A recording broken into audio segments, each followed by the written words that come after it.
Hello there, welcome to the Saroy channel and welcome to my Omnibus series.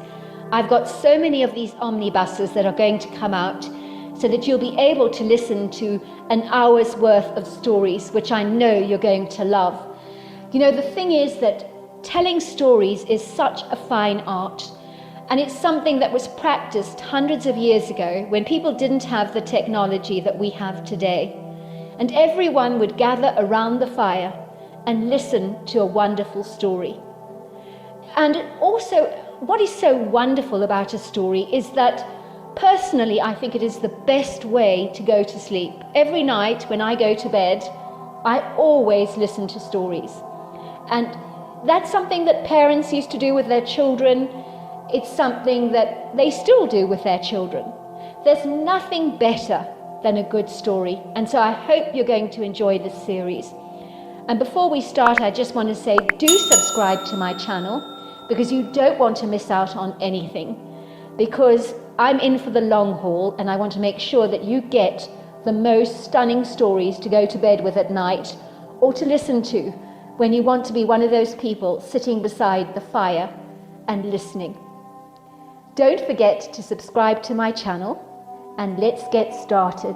I hope you're going to enjoy the omnibus. Dear Sarah and all your lovely listeners, there are things that happen in our world that are so prodigious, so extraordinary, so profound that they can be impossible to fathom. Things that I believe the powers that be have kept hidden, suppressed, concealed from us for a very long time. Secrets that lie in plain sight, that they want us to never comprehend, to witness or even understand. They are desirous for us to remain ignorant, naive, clueless, and obliviously unaware of just how powerful we are. For indeed, if we understood this intrinsic, profound truth, they would lose their ability to control us. Why do I know this? Because I have put the pieces together over many years of experiences and come to the startling revelation that there is so much we have yet to understand about our universe. Furthermore, there are boundless areas of untouched wilderness, and what roams in those parts of the world that are unfrequented by humans, one can only begin to imagine. The year was 1966, a powerful year in the Chinese astrological calendar, the year of the fire horse. I was 15 years old at the time. I grew up in Missouri, the place long revered for its beer brewing and delectable Lewis barbecue. The quintessential illustrious land of vast open prairies, fabulously productive farmers' fields filled with soybeans, corn and pawpaws, or meadows filled with grazing cows and horses. The rich fertile soils, silvery streams and abundant rivers make Missouri plentiful, productive and exceedingly abundant. But what many people fail to realize is that there are vast areas of natural dense woodland here in Missouri. That was certainly the case for me growing up on our family corn farm. Our farmhouse was lavishly fringed by large sculptural oak trees. It was so picturesque, beguiling, a symmetrical two-story building, painted in a faint buttercream, with pale blue shutters and windows, along with an ornate blue front door. If you made it into a tiny replicate, it would have been the perfect doll's house that every little girl would aspire to own, for it was so pretty. Indeed, anyone who visited our home would describe it as such a magical house. It was easy on the eye, blending so seamlessly into the countryside, almost as if it had always belonged there. My mother, who was passionate about yard work, transformed our verdant rich lawn into a showstopper of note. The front yard boasted a French-style open courtyard with white trellising, highlighted with showy borders of colourful flowers in spring to summer, from snapdragons, petunias, lobelia, dianthus, geraniums, and the list goes on, but you get the general gist. On the right-hand side of our property were acres and acres of cornfields, while the rear of our property sprawled out into a lavish woodland, consisting primarily of different species of oak, hickory and flowering dogwood that produce an abundance of berries the birds love to eat. I'm not a person that has a kind of memory that recalls the insignificant events in my life with much detail or clarity, but certainly what happened to me and my sister Julia in the spring of 1966 I have never been able to forget. This is the first time I've actually shared this experience in a public forum, in an anonymous way. It was a day like any other, a regular day. although the freezing cold days of winter were behind us, which was the reason why this day was more special than most, as enjoying the first radiant beams of the spring sunshine was something we truly appreciated. Like the raccoons, squirrels or bears in the wilderness, we too felt as if we'd emerged from a long hibernation, spent by crackling hot fires, buried indoors with books to read, television to watch and homework to complete. As kids, we loved nothing better than exploring the exquisite woodland oasis that flanked the rear side of our property, stretching back for many miles in a sea of verdant green scrubland. It was especially lovely because there was a natural undulating stream that traversed through the valley, caressing the sculptural rocks with a gushing feisty current, along with foaming white water. It was so crystal clear you could see the rocks lying beneath the water. My sister Julia was 12 years old at the time. Yet despite the 3-year age difference between us, we were remarkably close and loved spending time together as siblings.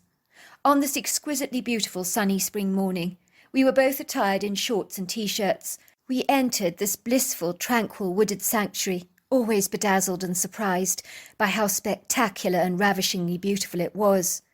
The tall, majestic oak trees towered above us, their Rubenesque herbaceous branches spreading out so gracefully, like dancing ladies.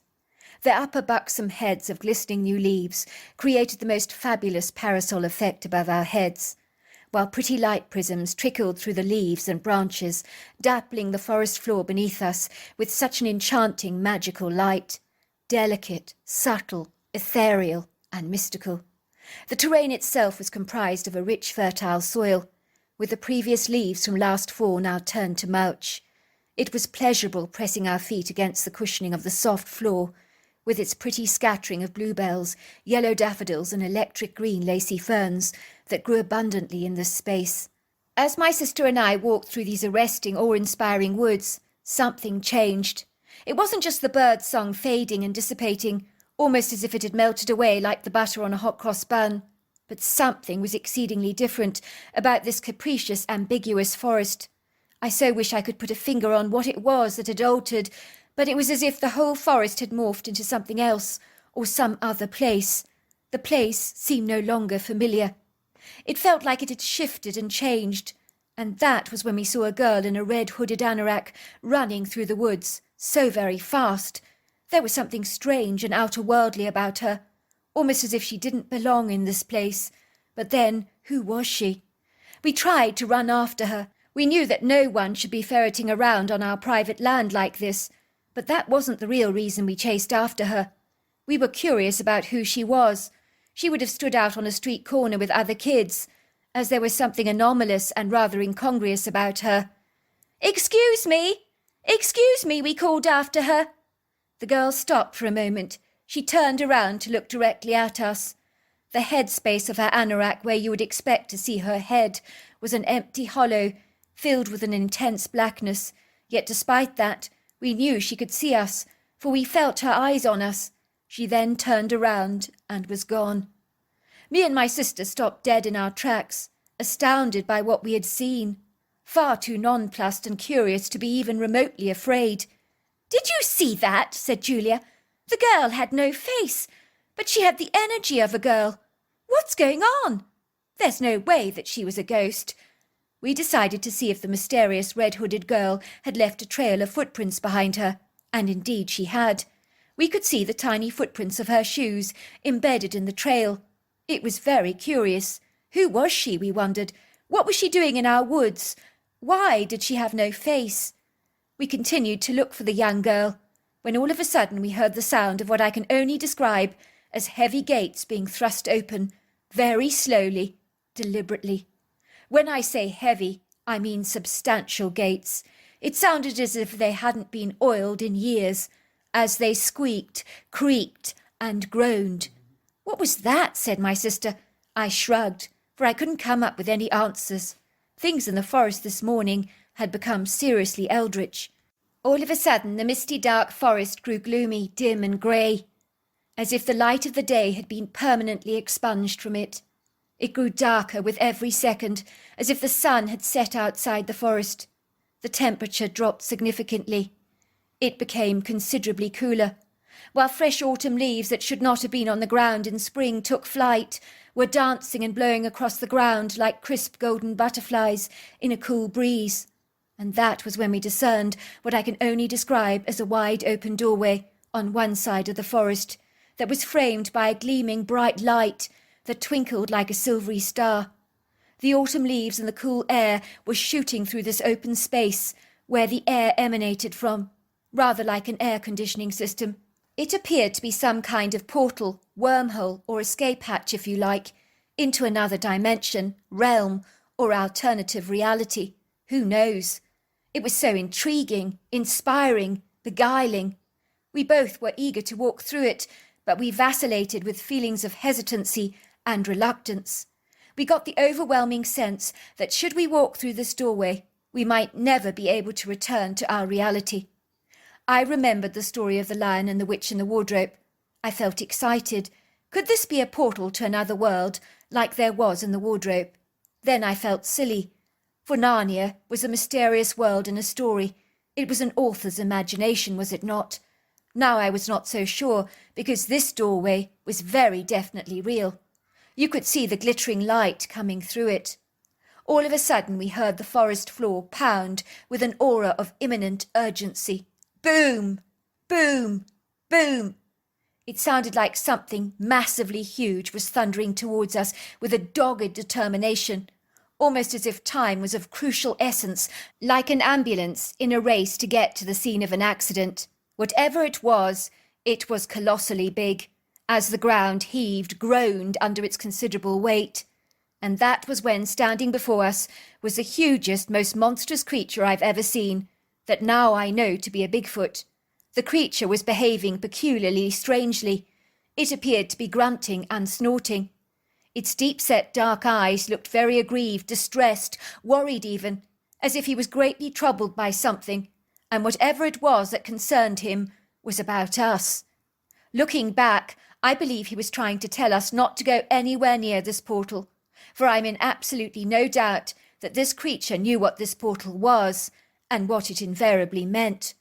The creature stood in front of the doorway, as if barricading and blocking the way, to prevent us from entering it, rather like a striker being disabled from shooting the all-important goal. The Bigfoot need not have worried, because we wanted to hightail it out of there as fast as we possibly could. We sensed something was intrinsically wrong with that open portal. The trouble was, try as we might to run away, we couldn't. I realized that the wind from the doorway had become like a magnetic, prepossessing force that was extricating us forwards into the murky depths, picking up a heavy wind speed and strength like nothing I've ever encountered before. Imagine an opening with a tornado in its depths. That was what this portal had become. We had become like fragile leaves being energetically blown into its depths. This creature tried to become a windbreak for us, but even he was no match for this doorway, which was like a cyclone of spinning air, whirling, wheeling, twisting and rotating around and around like a cooler fan on your ceiling, but at a crazy speed. In a trice my body was lifted up weightlessly, as if the wind itself had become a powerful hand that had yanked me forcefully through the doorway, sucking me into its depths. I have never felt such terror as I felt in those moments, for I was helpless against this blustering assault on my body, as the current whacked, thrashed, and punnelled me like a flimsy open umbrella in the wind. My heart was thundering in my ears. I could feel every single thump vibrate through my chest. My hands and legs oscillated like an angry octopus, desperately trying to swim away from the current of air that I began to fight. It was like being caught up by the invisible man. The Bigfoot grabbed me with his large hands like a football. He pushed me away from the force of the doorway. But as he did this, my sister Julia was sucked into its depths. Then she was gone, and vanished from my sight. The powerful, whirling, forceful suction started all over again, rather like an industrial hoover being switched on at the mains. But the Bigfoot caught my seemingly imponderous body just in the nick of time. He rescued me from being swilled, swallowed, and gulped down a dark vortex, which was like the empty hollow of a whale's colossal jaw. Then I heard the ominous squeaking sound of doors being closed again. Then the open doorway was finally gone. It dematerialized, but where was Julia? I felt waves of terror trickle down my spine, like spasms of shocking electricity. What was I going to do? Julia had completely vanished. Maybe she would never come back. I stood there gawking at the creature, feeling a rising despair hijack my spirit. A huge emptiness engulfed my being, and great trepidation. What would my parents say if they knew that Julia was never coming back? I knew it would destroy them. It seemed I was not wrong. The Bigfoot remained still by the place where the doorway had once been only moments before. He regarded me with his deep-set dark eyes, with an expression of sadness on his leathery grey face. Even his furrowed forehead was deeply crinkled, as if he empathized with my grievous distressing plight. I found these words riding on my thoughts like little dolphins surfing the waves of an undulating ocean. "Don't worry. I'll try and get her back for you," came a deep, guttural voice in my head that was most certainly not my own. I was thinking that this had to be in my imagination speaking to me, but this incredulous creature assured me that this was not the case. He used his body language, pointing to his pyramid-shaped head, and then to my head. His dark golden eyes stared into mine. "What you thought you heard was real. I am speaking to you. My name is Hania, which is Cherokee for spirit warrior." I stared at him for a moment, wondering what on earth he actually was. I knew that in The Lion, the Witch and the Wardrobe, the characters that they had encountered were strange creatures, but this was no novel. It was real life. So what was this thing? The creature was 9 foot tall, with a human face, covered in long flowing hair. He was thick with muscle, lean and sinewy. He reminded me of pictures I'd seen of early man. Only his face reminded me rather of an indigenous Indian warrior, with an outer-worldly intelligence that I could not fathom. Of course, when my parents learnt about my sister's disappearance, they immediately believed that she had been abducted. I was taken to the police station to give my version of events. As you can imagine, my revelations about what had transpired went down like a lead balloon. I mean, who in their right mind would believe my outlandish story? I most certainly wouldn't. The police detective was a slender young man in his early 30s who looked as if he possibly did some lightweight boxing, as he was sinewy, with a full thick head of dark hair, a very square jawline, olive skin and hazel eyes. He sat down on the opposite side of the desk with a notepad in his hand to scribble down any relevant details. "Son, I know this is hard for you, but we are very concerned as to the whereabouts of your sister Julia. Do you remember what transpired? Did you see a suspicious man loitering around your property at any stage?" "No, sir. I told you exactly what happened. There was a magnetic doorway in the forest. It was sucking us down its vortex. A large caveman tried to stop us from being pulled into the depths of its cyclone energy. Unfortunately, Julia got caught up in it, and she was whirled away. It looked like a wormhole or opening into another world. It was so seriously weird. You possibly think I'm completely mad as a hatter, and I understand where you're coming from, for if I was wearing your shoes, I would too. But I promise you, sir, I'm not making any of this stuff up." The young man raised a sceptical brow. I couldn't blame him, really. I knew I sounded ludicrous, but I wanted to tell him the truth.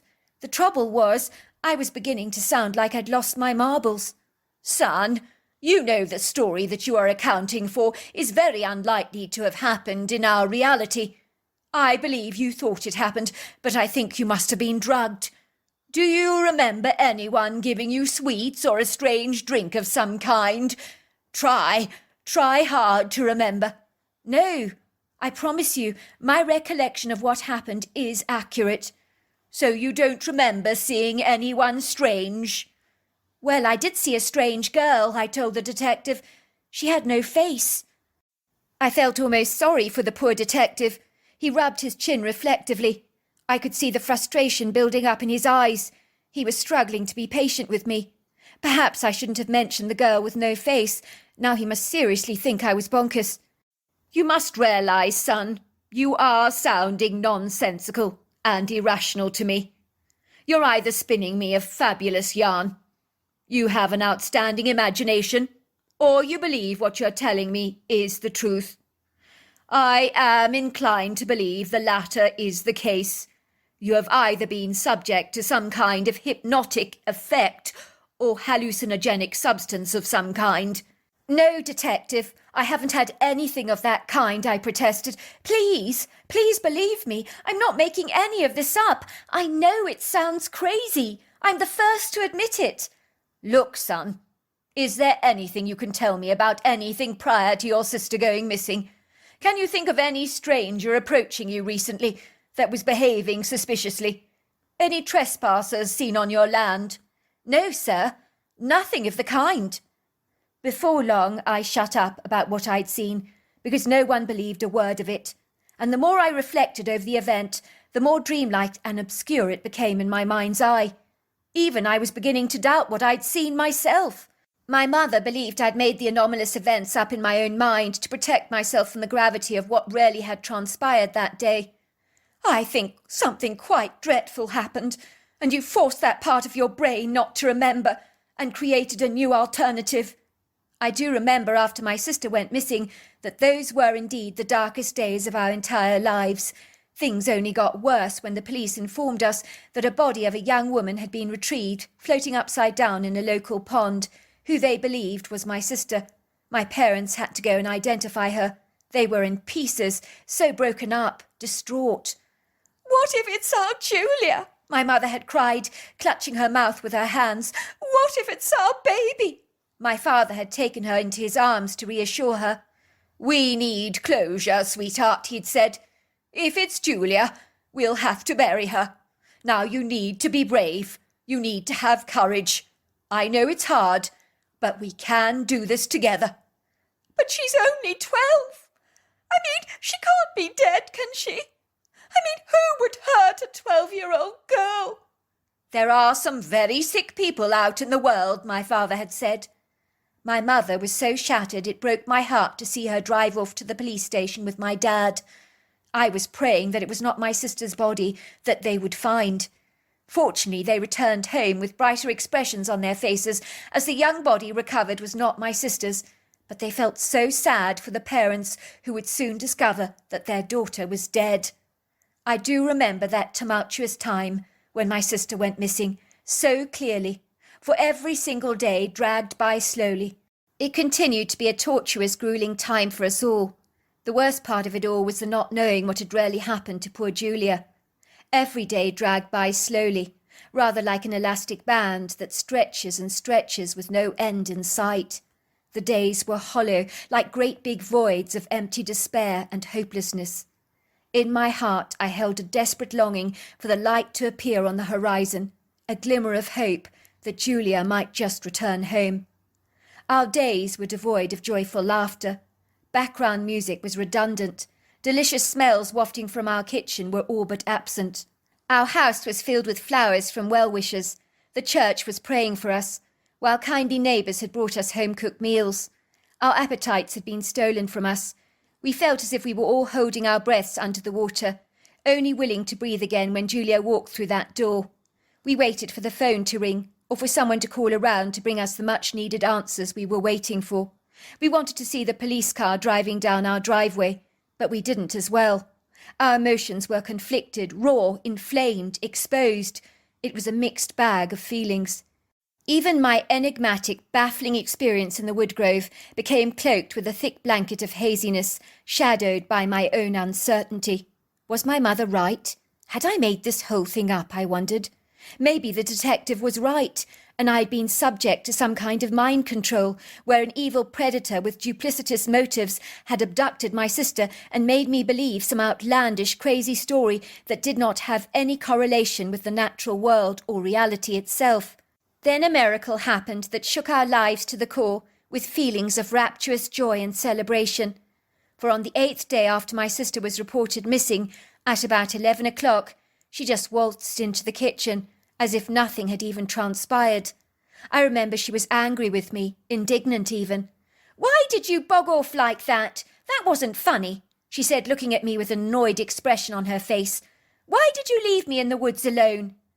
I just took her into my arms, hugging her with tears spilling down my cheeks, while I called out, "Mum! Dad! Julia!" My parents were so sensitized to the sound of my sister's name that they both eagerly bolted down the staircase, stopping midway on the stairs as they glanced down at Julia, their eyes wide as saucers, their mouths hanging open like Venus flytraps. It was like for a moment the sight of their own daughter was almost impossible to comprehend, for they had resigned themselves to the fact that they would never ever see her again. "Julia, is that really you?" said my mother, dashing down the steps and hurrying towards her, cradling her in her arms, holding her so tight that the poor girl could barely breathe. "I can't believe it's you! Oh my God! I thought you were dead!" Julia was bewildered. "What's wrong with you all? Why are you acting so super weird? You're really creeping me out." "You've been missing for 8 days, sweetheart. We thought you were dead. Where have you been? Who abducted you? How did you escape?" "Abducted me? Nobody abducted me. What are you talking about?" Julia began to recount the strange story I had told the police about the girl in the red anorak with no face, about the strange doorway in the woods, the absurd creature trying to block our path. She remembered what I'd recalled to the very last detail, but there was a pronounced twist to her story.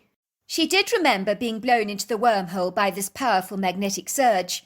After that she remembers nothing. The only other thing she remembers is moments before she left that wormhole to re-enter our reality. She encountered the girl in the red anorak with no face, but this time the girl had a face. She was pretty with curly blonde hair and bright blue eyes. She told Julia that her name was Melinda Penningway. She needed to help her get back to her time. "What are you talking about?" Julia had asked her. The girl put her fingers on her lips. "Shh," she said. "It's a big secret. No one can know about it." The next thing she remembers is a huge hand pulled her out of the doorway against this forceful magnetic current that was blowing. Then she was in the hands of the caveman who had told me in my mind that he would get my sister back safely home. Although it took him 8 days, it seems he was true to his word. My mother was completely stunned. "I don't understand. Your story's almost identical to your brother's. But what happened in that missing time? Those missing 8 days?" Over the years, my sister has had fleeting memories of another place that she believed she visited during that time. But she didn't know where the place was, and why she felt she'd been there before. She did remember it was a beautiful place, with aquamarine water, but she failed to remember anything else. Another strange thing was the clothes my sister was wearing that day. They were very old and worn, but when she returned that day, her old shorts and top were as new as the day that they were when they were first purchased. This was something my mother couldn't get her head around.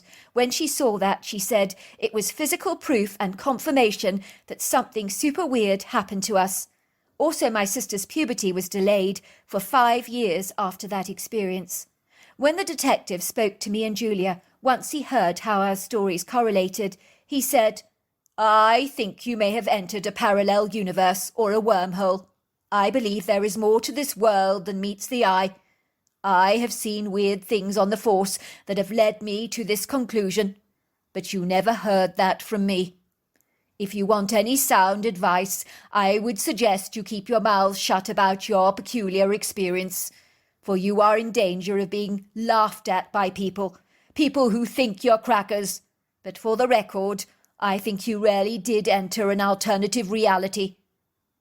But your secret is safe with me." You would have thought that my sister and I would have been put off going into the woods again, but we were not. On the contrary, our absurd experience made us more eager to find answers to our so many questions. I do remember one day we encountered that Bigfoot again. I was thrilled to see him, because I realized he'd tried to protect us from entering that portal, and for that I'm ever grateful. He approached us both and gave us each a river stone of some kind. In my mind, he said, "Keep it. It'll bring good fortune. May the Most High God be with you." And then he was gone, like that. So there you are. That's my story. Dear Sarah, and all your lovely listeners, growing up in the heart of the lush, rather opulent Montana countryside was indeed a great privilege for me. I certainly regard the rich, boundless jewels of nature to be absolutely priceless. I look back on those nostalgic youthful days that are indelibly marked on my life with so many pleasing memories and recall. I was fortunate to have a phenomenal childhood, as we grew up as close to the natural world as the wildflowers in the valley, all the bespeckled fawn being raised by its mother, for in those days we slept out of doors in our tents whenever we possibly could. We loved the sound of the wailing northerly wind, or the feel of the morning sunshine dappling our faces at first light, or the pretty snowdrops falling to the ground in winter like confetti from heaven. All those perfect little things that may seem so insignificant on the surface make up the rich tapestry of our lives. In those days we lived in close proximity to Glacier National Park, a vast, stunningly beautiful wilderness preserve that seamlessly blends into Canada.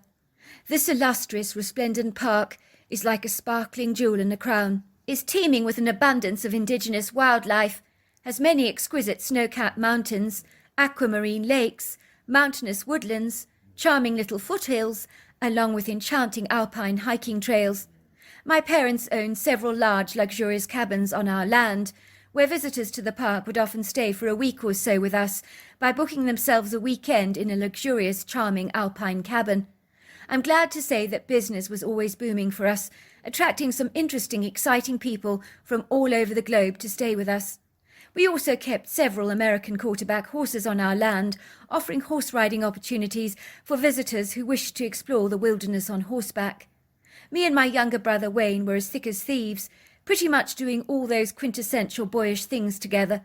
Wayne was much more unforthcoming, reserved, unsocial and polite compared to me, where I was always an in-your-face kind of person, with the impertinent propensity of being as thick-skinned or as tactless as a rhino. I was always exceedingly speculative, inquisitorial, curious and investigative about everything. We lived in a large, sprawling wooden ranch-style home, surrounded by pretty flowering meadows, bursting with colourful wild flowers, mingling so vibrantly with the verdant foliage, from fairy slippers, blue salvias, bunchberries, purple cosmos, lilacs, and so much more. Then making its distinctive indelible mark on the horizon, in the furthest distance, sweeping up against the large, expansive blue sky, were the towering, undulating pyramid-shaped backdrops of the arresting snow-capped mountains that we could view spectacularly all the way from home. Further inland was a large lake with an exquisite aquamarine hue, fringed heavily by Douglas fir trees. One day when I was about 12 years old, I rescued a little raven that had fallen out of its nest. It was so tiny, so fragile, so delicate, so close to death. It seemed unlikely that the poor little mite would pull through. For a while it really was touch and go. Everyone told me to abandon the thing, let it die. But I nursed it back to health, slowly and surely, using droppers for water and tweezers for food. One day the little bird began to make that curious caw sound. I was absolutely thrilled, because that was the breakthrough moment for me, when I knew that my little bird would surely live. Against all the odds, he survived his near-death experience, so I chose to call the little mite Night, as he was blacker than black. Even though we released him into the wild, he kept returning to us, preferring our human company to that of his feathery friends. There is no accounting for good taste, of course. Soon he became an intrinsic, invaluable part of our family. He would spend hours at a time perched on my shoulder like a parrot. Soon an incredible bond had developed between me and Night. My father longed to get rid of that tiresome bird who he believed was a dreadful nuisance, insisting that every time he looked at me I had that goddamn bird on my shoulders. The bird would follow our car absolutely everywhere we went. We would leave our home to go to the shops or to school. He would hover around over the pavement, waiting for us to return, and then fly above our car as we drove back home. He was a phenomenal bird. One day my devious father hatched an insidious dark plan behind my back to rid us of Night for good. He popped him in a birdcage, taking him on a 900-mile journey away from home, hoping that we would never see the annoying bird again. Out, he said to Night when he reached his destination, but Night did not want to leave that birdcage, so my father just dragged him out, flung him into the air where he picked up flight. He actually bid Night farewell, never ever expecting to see him again, but within a day the bird had flown back home. My father was aggrieved to see Knight perched on my shoulder the following morning at breakfast, nibbling happily at a piece of buttered toast. I remember him saying, "That bloody bird! Will I ever see the back of him?" But I could see something had shifted in my father. He was blown away that Knight had found his way back home, and was secretly starstruck by the miraculous bird. One of our regular, more prominent guests occupied one of our most luxurious cabins, with fabulous resplendent views over the pristine aquamarine lake. He was a well-recognised author of note that wrote large, fabulous best-selling novels. I'll call him Brian to protect his identity. This kind man with his thick thatch of brown hair, brown twinkling eyes and slightly weathered skin, liked to escape somewhere inspirational and physically breathtaking to encourage his quintessential creative juices to flow. I understood that he worked well into the night, whiling away the long, drawn-out, lonely hours, tapping away into his computer, creating his great written works of art. Me and my brother Wayne would invariably go fishing at the exquisite lake, situated in close proximity to his cabin. When he saw us, he would invariably always invite us around for his version of tea, which was either a beer, lemonade, or a can of cola, served with peanuts or chips. He was very partial to my raven Knight, whom he thought was a fabulous bird, with what he described as one heck of a personality. I couldn't have agreed more. He always said he'd give my bird Raven a starring role in one of his novels. "Magnificent birds, ravens are," he said to us as he studied Knight, who was now perched on my shoulders, preening himself. "So often misunderstood. That's why they often play such a quintessential part in all those scary movies, almost like the menacing prelude before all that terrifying stuff begins to happen." I know exactly what you mean. Knight might be all black, but he's anything but sinister. How's your writing going on, by the way? Could be better. A lot better, actually. But I find myself getting very distracted of late. It's difficult to focus at the moment. What kind of a story are you writing? I asked. Well, rather scary, I would say. A spooky novel. Is all your work scary? It really depends on what I'm writing about. My publishers are on my back, pressurizing me to get this work finished ASAP. I keep getting SMSs and all kinds of reminders telling me to hurry up and to get a move on with my work. It seems I've passed all their deadlines. They're not very happy with me. I think it would make me feel incredibly unnerved. It's hardly a wonder you can't focus. I mean, your creative juices are probably being blocked or even stifled when you have those publishers of yours breathing down your back, pushing you like that. I don't think I could hack it if I was wearing your shoes. I hate any kind of pressure. Well, they're only interested in money, aren't they? But they don't understand the significance of the creative flow. It takes time, effort putting words to paper with flair. I meant to ask you, said my brother, bolting into the conversation like an intrusive bull, veering completely off the topic. Why have you never married? Is it because your work as a writer keeps you too busy to tie the knot? Brian laughed. What makes you think I'm not married? He asked. Well, you never wear a wedding ring for a start, which is usually a big giveaway. Then why would you spend months at a time here, away from your wife, if you were married? You're not a very good detective, are you, Wayne? If you must know, I can't stand the sight of my wife. She henpecks me within an inch of my life. Nags and nags and nags. The further I'm away from her, quite frankly, the better. You have no idea how annoying it is to live with a pestering woman. It's worse than listening to a dripping tap. At this sudden outburst of impassioned emotion, I could see the edges of Brian's mouth stiffen, as if the very mention of his wife had hit a raw nerve with him. His whole body seemed to almost clam up, rather like a mussel in its shell. I perceived that his wife, whoever she was clearly a source of great perturbation in his life. But unlike most decent kids who would have probably shut up by this time, quitting well before they were ahead, my inquiring, inquisitive mind probed further, deeper, like an irritating tick looking for a juicy bit of skin to suck.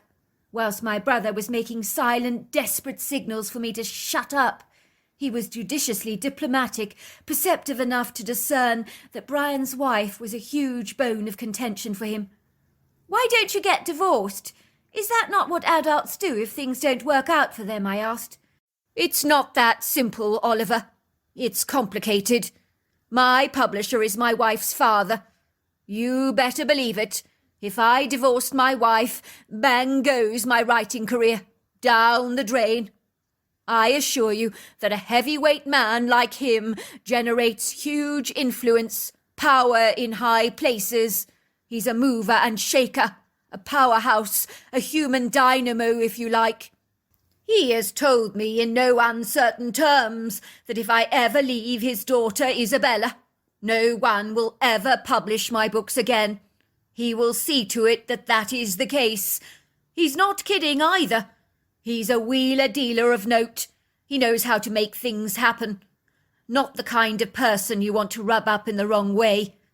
"But that's not fair," I piped. "He can't do that to you." "Oh, can't he just? You'll be surprised how unfair this world of ours is, Oliver. It's not what you know, it's who you know out there. I learnt that a very long time ago. The world is plagued by nepotism. It's everywhere. In the workplace, fathers promote their own sons, uncles their nieces. They keep it all in the family. Look at all the film stars in Hollywood. Do you think for a single moment, Oliver, that they got into those high positions based on talent? You better believe they did not. They knew the power brokers, the spin doctors, the puppet masters, who could put them in those positions of privilege. But you mark my words that it comes at a very big cost that personally I would not be willing to pay. From what I've heard, some quite literally have had to sell their soul to the devil just for the price of fame and fortune. And I'm not joking either. Some of them actually have." "That is absolutely awful. It sounds grossly unfair. But as for your browbeating dominant father-in-law, it sounds like he has you over a rock and a hard place to do his bidding at every turn." "Very well put, Oliver. Something like that, you could say. I'm afraid my truculent, rather fractious wife is the biggest noose around my neck these days that I can never shake off, which is why I'm so distracted lately. I think she may have tracked me down here. I get this airy sense I'm being watched all the time, possibly by the private detective she's hired." "You mean your wife doesn't even know you're here?" I asked in surprise. "Not exactly. I tell her I need latitude, legroom, space, if you like, to write my novels. But that woman doesn't know what space is. Even her father tells her to leave me alone to write my novels. He comprehends how domineering, assertive, and arrogant his own daughter is.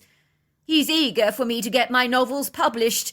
He's a businessman first, a father second, so he does try and encourage Isabella to give me elbow room. But she refuses to listen to his sound advice. Whenever I leave the house to spend a while in a pretty location for the purposes of writing my novel, she tends to finally track me down by using the reliable services of a thrifty private detective, so she can keep her eyes on me. She's a very possessive, jealous woman. Doesn't trust me an inch." "But you've got to be joking. Does she think you're having an affair or something behind her back?" "More than likely, I imagine. I can assure you that even if I wanted to misbehave myself, I couldn't afford the time. She never appreciates that. People don't get to have lots of time when they're a writer. It's all consuming. Isabella doesn't understand how many long hours it takes to write a book. She thinks I have all the spare time in the world to lounge around in bars talking to pretty women, drinking pina coladas while watching the sun go down." "Remind me never to get married. Your wife sounds positively awful. You must feel so trapped." "Don't let me put you off marriage, Oliver. Not all women are made up of the same cloth as Isabella. I can assure you of that. I keep praying for a miracle, that one day my wife may shift from being a dragon to a princess, but that is unlikely to happen. It only happens in fairy tales, not in the real world, I'm afraid. You never know. People can change. I noticed my father giving Knight a piece of toast the other day when no one was looking. He went crimson in the face when I accused him of warming to the bird, who he once described as the raven from hell. Now he's certainly changed his tune. I even heard him telling Mother that Knight is an intelligent, clever bird. I never thought I'd live to see the day, but miracles do happen. If only. A few days after our poignant conversation with Brian, he was never far from my thoughts. Me and my brother were fishing at the lake again close to his cabin. I had in mind to catch him a fresh bass. I knew how hard he worked on that novel of his. My heart went out to him, being married to such an incorrigible, delinquent woman who was so claustrophobically stifling in his life. Little did I realize that I was about to meet the feisty, untethered wild woman myself. All of a sudden I could hear loud, banging, clanging noises that sounded like someone was kicking wood very hard, along with the shrill, ear-piercing sounds of a woman's frantic screams. Me and my brother hurriedly abandoned our fishing rods as quickly as we could, running speedily towards the terrible noise. It sounded like someone was in grievous trouble, but we soon realized it was just a wayward, rebellious woman who was making all the crazy commotion. She was stubbornly kicking at the wooden door of Brian's cabin, shouting at the top of her lungs, "I know you're in there, Brian Walker. Come on out now. I know you're there. I've found you." The woman was a willowy, lean, athletic lady with full, long, dark, frizzy hair. She was wearing skin-tight leopard skin leggings, a leopard skin top, with a large black belt and a dazzling gold buckle. "Excuse me, madam. What are you doing kicking at that cabin door so viciously? You could do some serious damage to that wood," I told her. "How old are you, little boy?" the woman demanded, looking at me through her heartless eyes, as if I was a lower form of pond life. "I'm 15. 15? Is that right? Well, I've got sunglasses older than you, boy, so don't you dare talk to me in such a condescending, insolent tone. Do you hear me?" She boisterously continued to kick at the door as hard as she could with all her might. Me and my brother thought better than to argue with such an insubordinate woman. If she broke the door, she'd have to foot the bill. She couldn't say she hadn't been warned about it. We wisely chose to return to our fishing spot, our feathers more than a little ruffled by this obstreperous woman. Our common senses warned us that we would do well to avoid her. Poor, poor Brian, being married to her. I think I would prefer to be married to a piranha. It might just be a little bit less vicious, possibly leaving me with a few more fingers on my hand than Brian's irate wife. "Do you think Brian is in the cabin?" I asked my brother, hiding from her under the bed. I wouldn't be surprised if he was. "I've no idea, but can you blame him if he is hiding from her? She's a bolshy, pervasive woman." We turned around to watch the woman, who was having another tantrum with the door, because it was too strong for her to break down. She was still screaming at the top of her lungs, "Let me in, Brian, let me in. I know you're in there. Don't you dare hide from me. You're always bloody hiding from me. I've had about as much as I can take from you." We must have been about 30 feet away from Brian's cabin when something caught our attention. But what was it? That was when we both witnessed a tall, dark, shadowy, obscure silhouette sweeping past us, moving swiftly with the stealth of a cheetah, with a purposeful intent, almost as if in hot pursuit of its ignorant, unsuspecting prey. "Look! Look!" I said to my brother. "A Bigfoot! A Bigfoot! I think he's on the hunt! Look! Look!" We were gobsmacked, bedazzled, beguiled even. Me and my brother just stood watching in awe, as if observing a silent movie featuring Bigfoot. We falsely assumed he had seen something in the brush that he intended to hunt, like a deer or a hog. But to our bafflement, the creature pounced on Brian's unsuspecting wife, Isabella. She let out a squeal, similar to that of a pig. He tossed the slender woman over his shoulder like a small sack of potatoes, and began gliding away with her. She was oscillating her arms frantically, fighting the creature off with all her might. But she was no match for this powerful beast. We could hardly believe what was transpiring before our eyes. It seemed so surreal, like something you'd expect to see in the movies, but not in our very tranquil, idyllic, serene part of the world. We could hear the woman screaming, "Put me down! Put me down!" And then her screams trailed off into the distance, fading away, until they became so faint. "Oh my goodness! He's kidnapped Brian's wife!" I cried out in horror. What? What are we going to do?" I ran over to Brian's cabin. I began banging the door down frantically with my fists. "Brian! Brian! Brian, are you there? Let me in! It's important! Let me in now!" Moments later, a taxicab drew up outside the cabin. Brian opened the door, climbing out of his seat, paying the driver for his fare with cash. He was carrying 3 large shopping bags full of groceries. He seemed rather perturbed to see us. "Is everything all right, Oliver? What's up? You boys look very discomposed, if you don't mind my saying so. Has something happened?"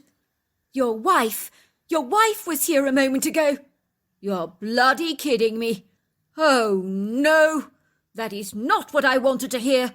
I told you that woman would find me. She always does. She always will."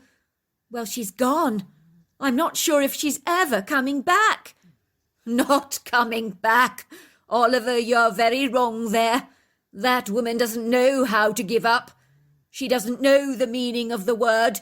You mark my words, she'll be back now that she's found me." "I'm not sure she ever will be back, Brian. That's the point. I don't know how to say this to you, but your wife was abducted a moment ago." "Abducted? You're good, Oliver. I almost believed you. You had me going there for a moment. I've got to hand it to you. You have a wicked sense of humour on you. No one in their right mind would ever abduct my wife. I'd actually feel sorry for the abductor. That woman would eat them alive for breakfast, give them hell. I'd like to see them try." "He's telling the truth, Brian," piped my brother. A Bigfoot abducted your wife." Brian could see by our grave, earnest expressions that we weren't joking.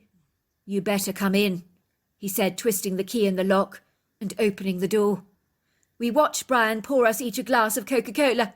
He pulled out a beer from the fridge, glugging half the can in a single sip. "Ah, that's better. A nice thirst quencher. Tell me everything that happened, from the very start. Don't miss anything out." "Shouldn't we call the police?" "Don't be ridiculous, Oliver. What use are the police going to be in a Bigfoot abduction? For a start, they're unlikely to believe your claims." "Well, then what about Fish and Game?" "What? And get them to send out the army with their high-powered rifles to hunt down the Bigfoot?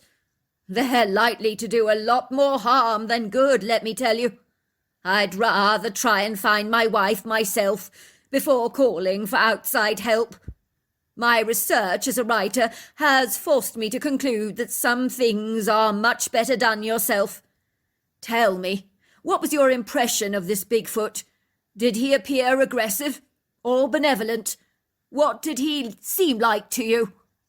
"Well, I wasn't scared of him, if that's what you mean. Everything happened too fast for us to react. The encounter was fleeting. It was swift.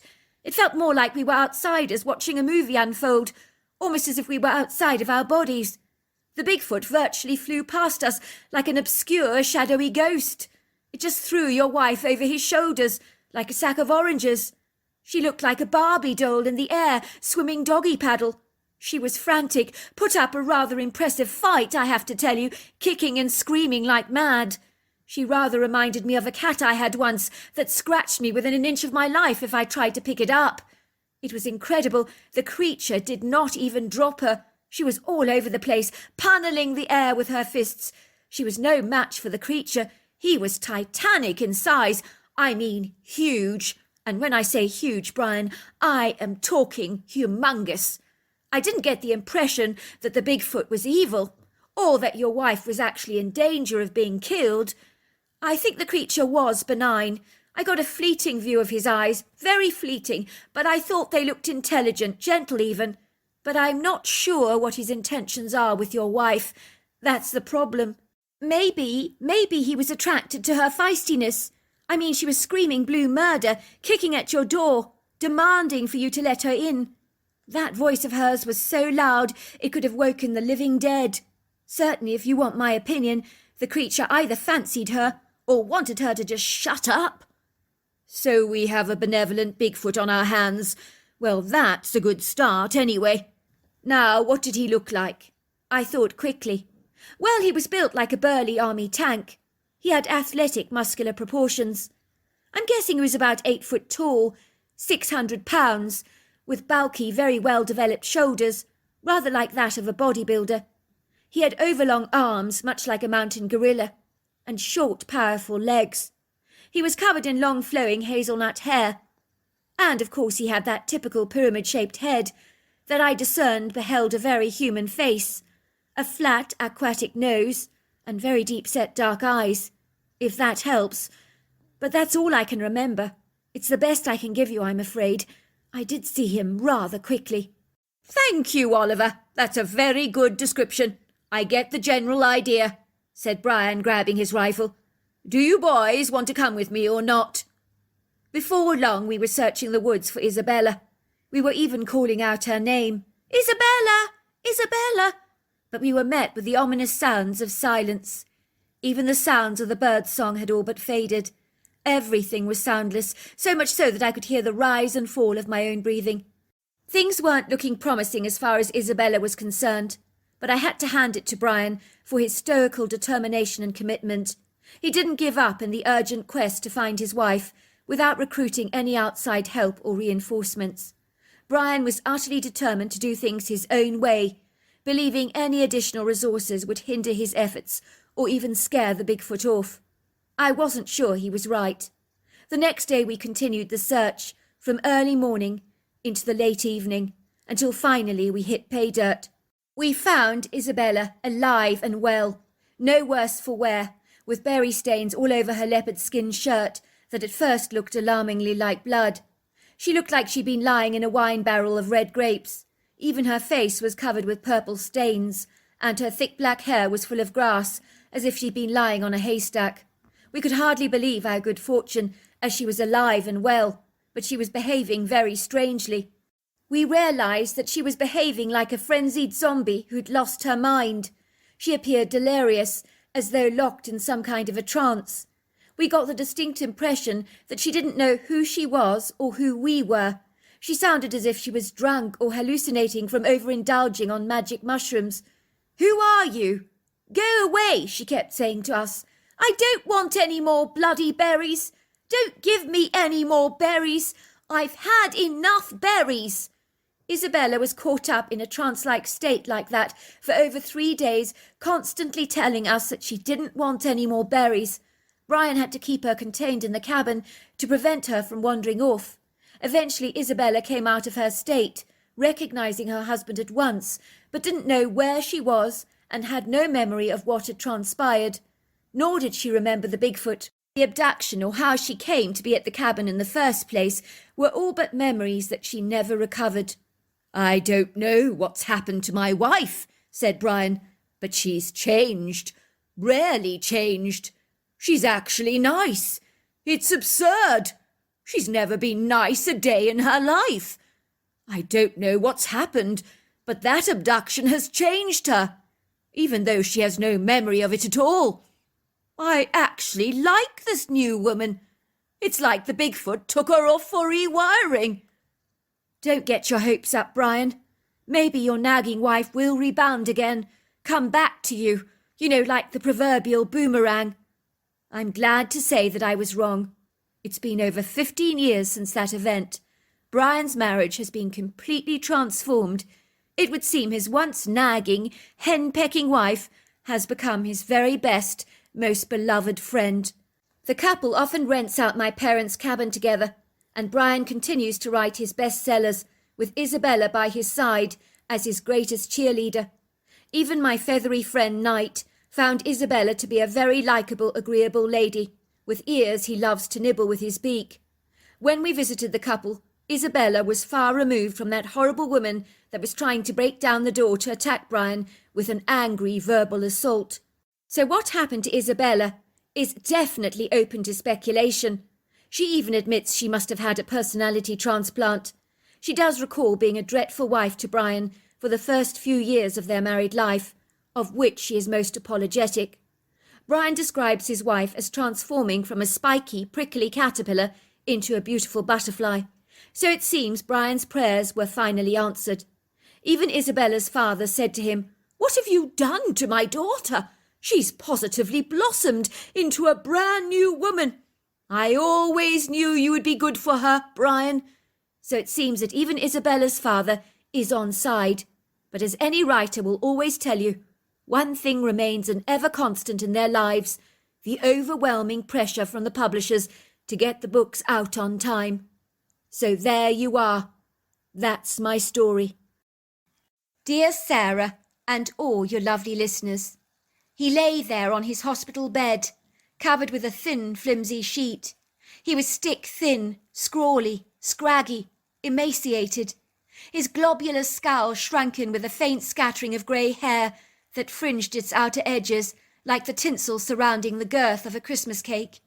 His cheeks were hollow, drawn, his eye sockets sunken, his skin like a deep mustard shiny leather that you might have seen on car seats back in the early 70s when those horrendous round beaded seat covers were in the height of fashion. His skin clung tightly to his skeleton, announcing every single bone that lay beneath its skeletal, bony, wasted, fragile veneer. His body looked fossilized, as if he was slowly but surely turning to stone, like a marble statue, hard, cold, tough. His bedside table was a mass of bottles for his medications.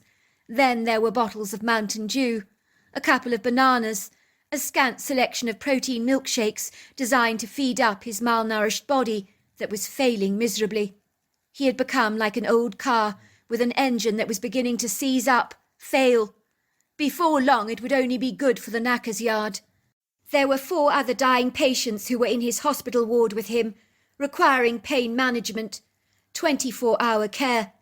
I would find that these patients were there one day, and then they would be gone the next, rather like the wild flowers in the valley.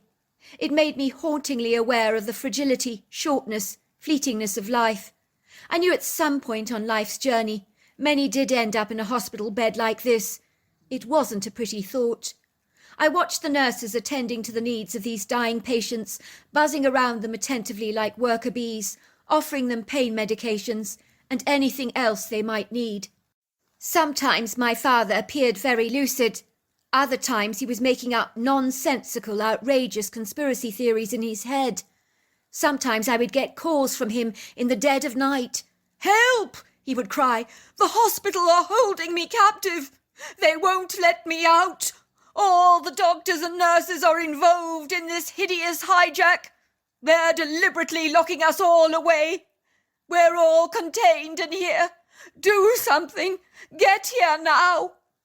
I was informed by the doctor that toxins from his liver were affecting him mentally, causing him to hallucinate, but there were times he was thankfully very lucid. Those were times I treasured greatly.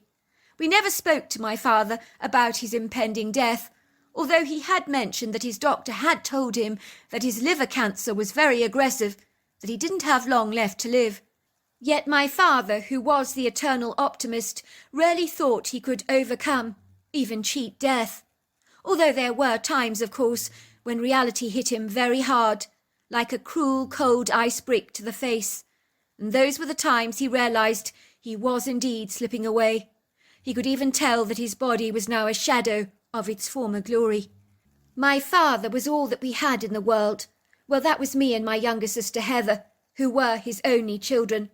We were both now married with young children of our own at the time. I wondered what would become of us once my dad was deceased. Would we ever speak to each other again? Somehow I seriously doubted it. My sister Heather and I were like chalk and cheese, complete opposites in every single way. We had never got along throughout our childhoods. I'm not sure if we were secretly jealous of each other, competing against one another for our parents' approval or affection, for there could be some truth to that theory. I do know that she had gone through some of my boyfriends after my relationships had worn their course. I did resent her for that. It truly bugged me. It was like she was so determined to always be wearing my cast-offs. Why could she not find her own boyfriends? It felt as if she was invading my intimate space. Sometimes when I would see other families together, so happy, cosy, contented on the surface, I would wonder why me and my sister could not be on better terms together. We were sisters, for goodness sake. We were supposed to love each other. Isn't that what families did? I did envy families like the Waltons, or those great big Italian families displayed on television soaps, where everybody loves each other to death. I don't mean that quite literally, of course. I would wonder behind closed doors whether those families really were that rosy as they appeared. Or was it just some clever, malicious act to fool us all, to make us blindly aware of our own inadequacies? Did they really not have contentious issues like we did behind the scenes? I was certain they did. Nothing in life was so plain sailing, surely. I'll never forget the day of my father's death. There wasn't anything about the day that stood out particularly to me, that announced that this was indeed his last day on the earth. It was like any other day at the hospital for us. Me and my sister were sitting by his bed during visiting hours. My fading father was smiling brightly. He seemed more lucid than usual. He suddenly grabbed my hand, and then my sister's hand. It felt so cold, so thin, almost as if I was clasping the hand of a ghost. I was struck by how bony he had become. I wanted to retract my hand, but I didn't. My father looked at us both intently, with beady, earnest eyes that were longing for reassurance. I want you both to promise me that once I have died, you won't lose touch with each other. I want you to both try and get along together. Do things together as a team. Promise me you will. It'll make me very happy on my dying bed. I wasn't expecting this. Me and my sister nodded effusively. Of course, Dad, we said. We promise. I mean, how can you deny your loved one, your dying father, his very last wishes? I saw your mother this morning. She's out there in the lobby, waiting for me. She looks so beautiful, so vibrant, so young. At this revelation from my father, a prickle of dread ran down my spine. Me and my sister exchanged fleeting glances, as if to say, what the heck does that mean? Is this another one of his balmy moments when he's seeing things that aren't really there? He was claiming to see my long-departed mother. Did this mean he was about to die, I wondered? I went to speak to the nurse briefly, to ask her what she thought about what I'd just learnt. Yes, they do often see deceased loved ones before they die, she told me. It happens all the time. I think it won't be long now. She was right. Me and my sister sat by his bed. He managed to eat half a fig, and then he drifted off into a sleep, but his breathing began to change, slowly and surely. Nothing prepared me for this. It really unnerved me. He began to rattle like a snake. No one ever prepares you for this change in breathing of a dying person. It really, truly alarmed me. Apparently he was exhibiting the death rattle, which the nurse informed us meant that his death was now imminent. Sure enough, moments later he had breathed his last. I remember studying his deceased form. He was still warm. I realised that his physical form had become now like a shell. His essence had gone. I felt as if I was staring at a plastic mannequin. It was a mixed bag of emotions for me. I was sad and grieved that my dad had gone, but after his long, drawn-out, suffocating illness, there was also a huge measure of relief for the both of us. The funeral was small, intimate, a lovely affair, and then life began to move on in its usual way, as it always does. It would seem all our promises to my father were like blots on the landscape that were soon fading. A year passed, then another, and another. I hadn't spoken to my sister Heather in 3 years. Then she phoned me out of the blue. I was thinking about Dad. Remember we promised him we would make an effort to get along? We've reneged on that promise. I feel ashamed. We've let him down. We failed him miserably. He would have been so disappointed in us. At the very least, we should try to be friends. It's been 3 years. We haven't even spoken to each other since then. I was thinking that we should go camping over the weekend to the National Forest, just the two of us, without our respective families. It would be fun, a way of honouring our promise to Dad, reconnecting with each other, What do you think? I knew my sister was right. We had promised my dad that we would try to be friends. It would be the least we could do to honour his memory. Fine, I said. Let's do it for Dad. Besides, it would be good to see you again, sis. Despite our differences, I still love and care for you. I hope you're not just saying that, sis. Of course not, I said. I mean every word of it. And so it was we both decided to visit Yosemite National Park. I'd never been there before. I had heard it was a spectacular park to visit, especially in May and November, known for its magnificent waterfalls, towering granite monoliths, intoxicating hanging valleys, circa lakes, and ancient sequoia groves with fabulously old trees that were so magnificent to behold. Besides, it was more convenient for us, as we were both from California, so the location was absolutely perfect. The park was more than I could have ever anticipated it to be, way exceeding my highest expectations. It was absolutely breathtaking. Just imagine a backdrop of exquisite granite mountains in varying shades of grey, rising up into the sky like sculptural masterpieces, their Rubenesque voluptuous shapes like a vast ocean of undulating waves. Then there are the meandering, silvery expressions of water jutting through the rocks, pouring out vast quantities of gushing white spray, crashing, thundering, jetting forcefully from a very great height into the rock pools below. Bedazzling, beguiling, sublime, waterfalls that will leave you breathless. They sparkle under the light of the crisp morning sun, with ethereal rainbows or optical illusions in showy pastels hovering over their foamy white showers like celestial butterflies. Then there are the alpine trees, the varying shades of green, so vibrantly electric, so vivid against the grey monoliths. A contrast so provocative, so mesmerising, so alluring, so dreamy. Then there are the endless woodland wilderness trails, some rocky, precipitous, treacherous, others smooth, flat, yielding, for those athletic or adventurous, and those less inclined. Then there are exquisite valleys, and of course so much more to offer, all too beautiful, poetic, whimsical, to put into any words, as no human expressions can verify or behold the full measure of the majestic resplendence of this natural, wonderful, tranquil oasis. Me and my sister took our bicycles we'd brought along with us, which I highly recommend for anyone to do who visits the park. We cycled around the loop to familiarise ourselves with the park.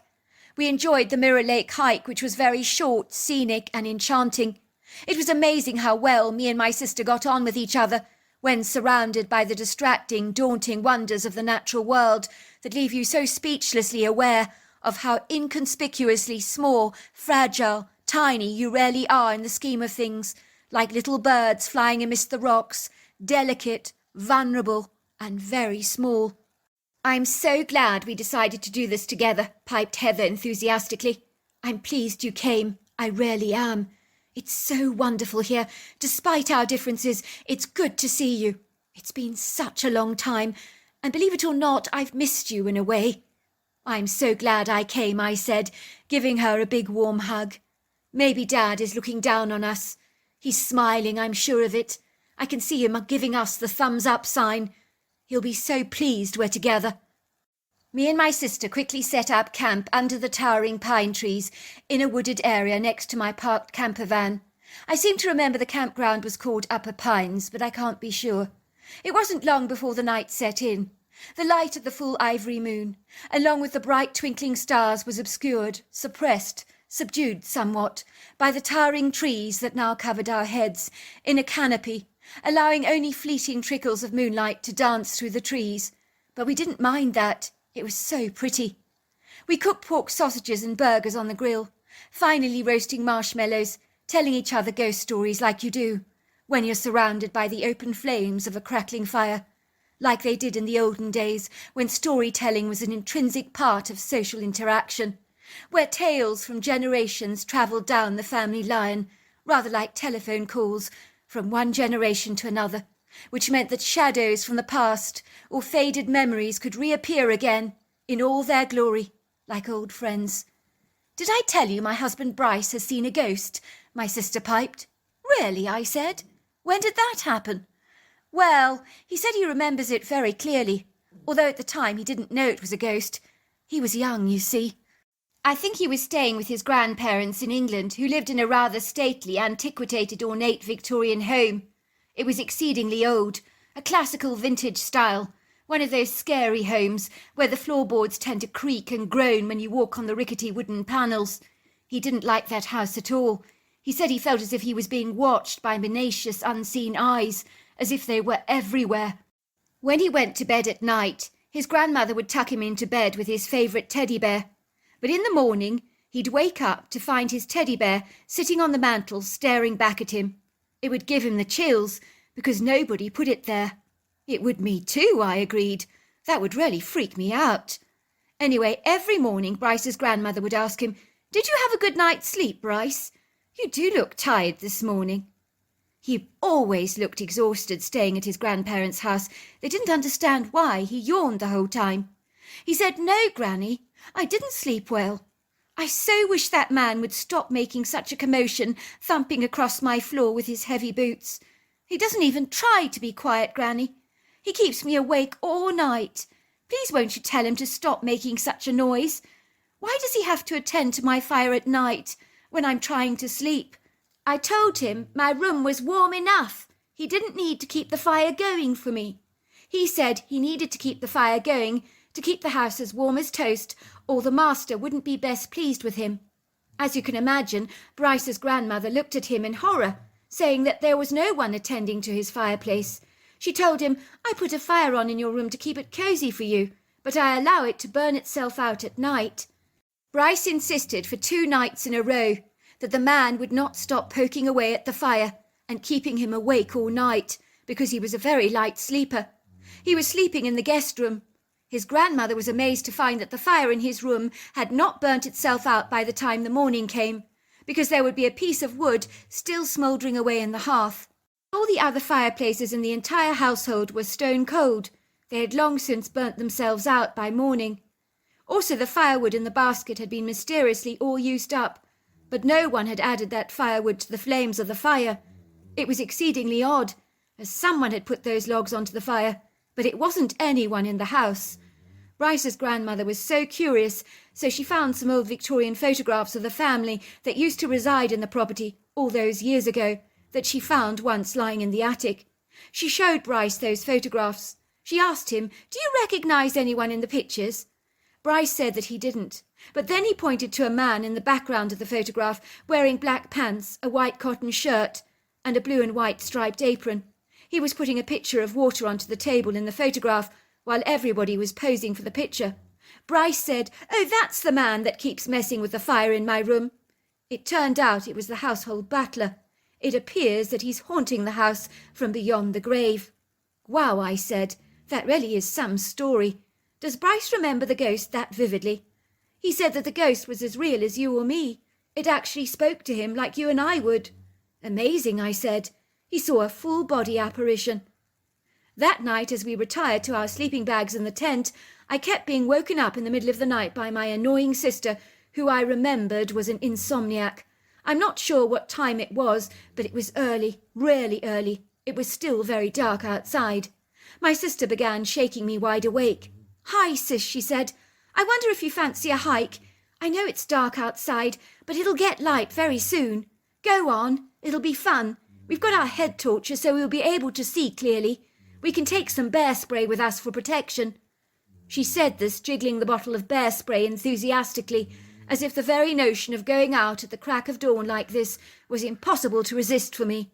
As if she somehow expected me to be champing at the bit, rearing to go, rather like a rambunctious, excitable terrier. I had completely forgotten how bugging my sister could be.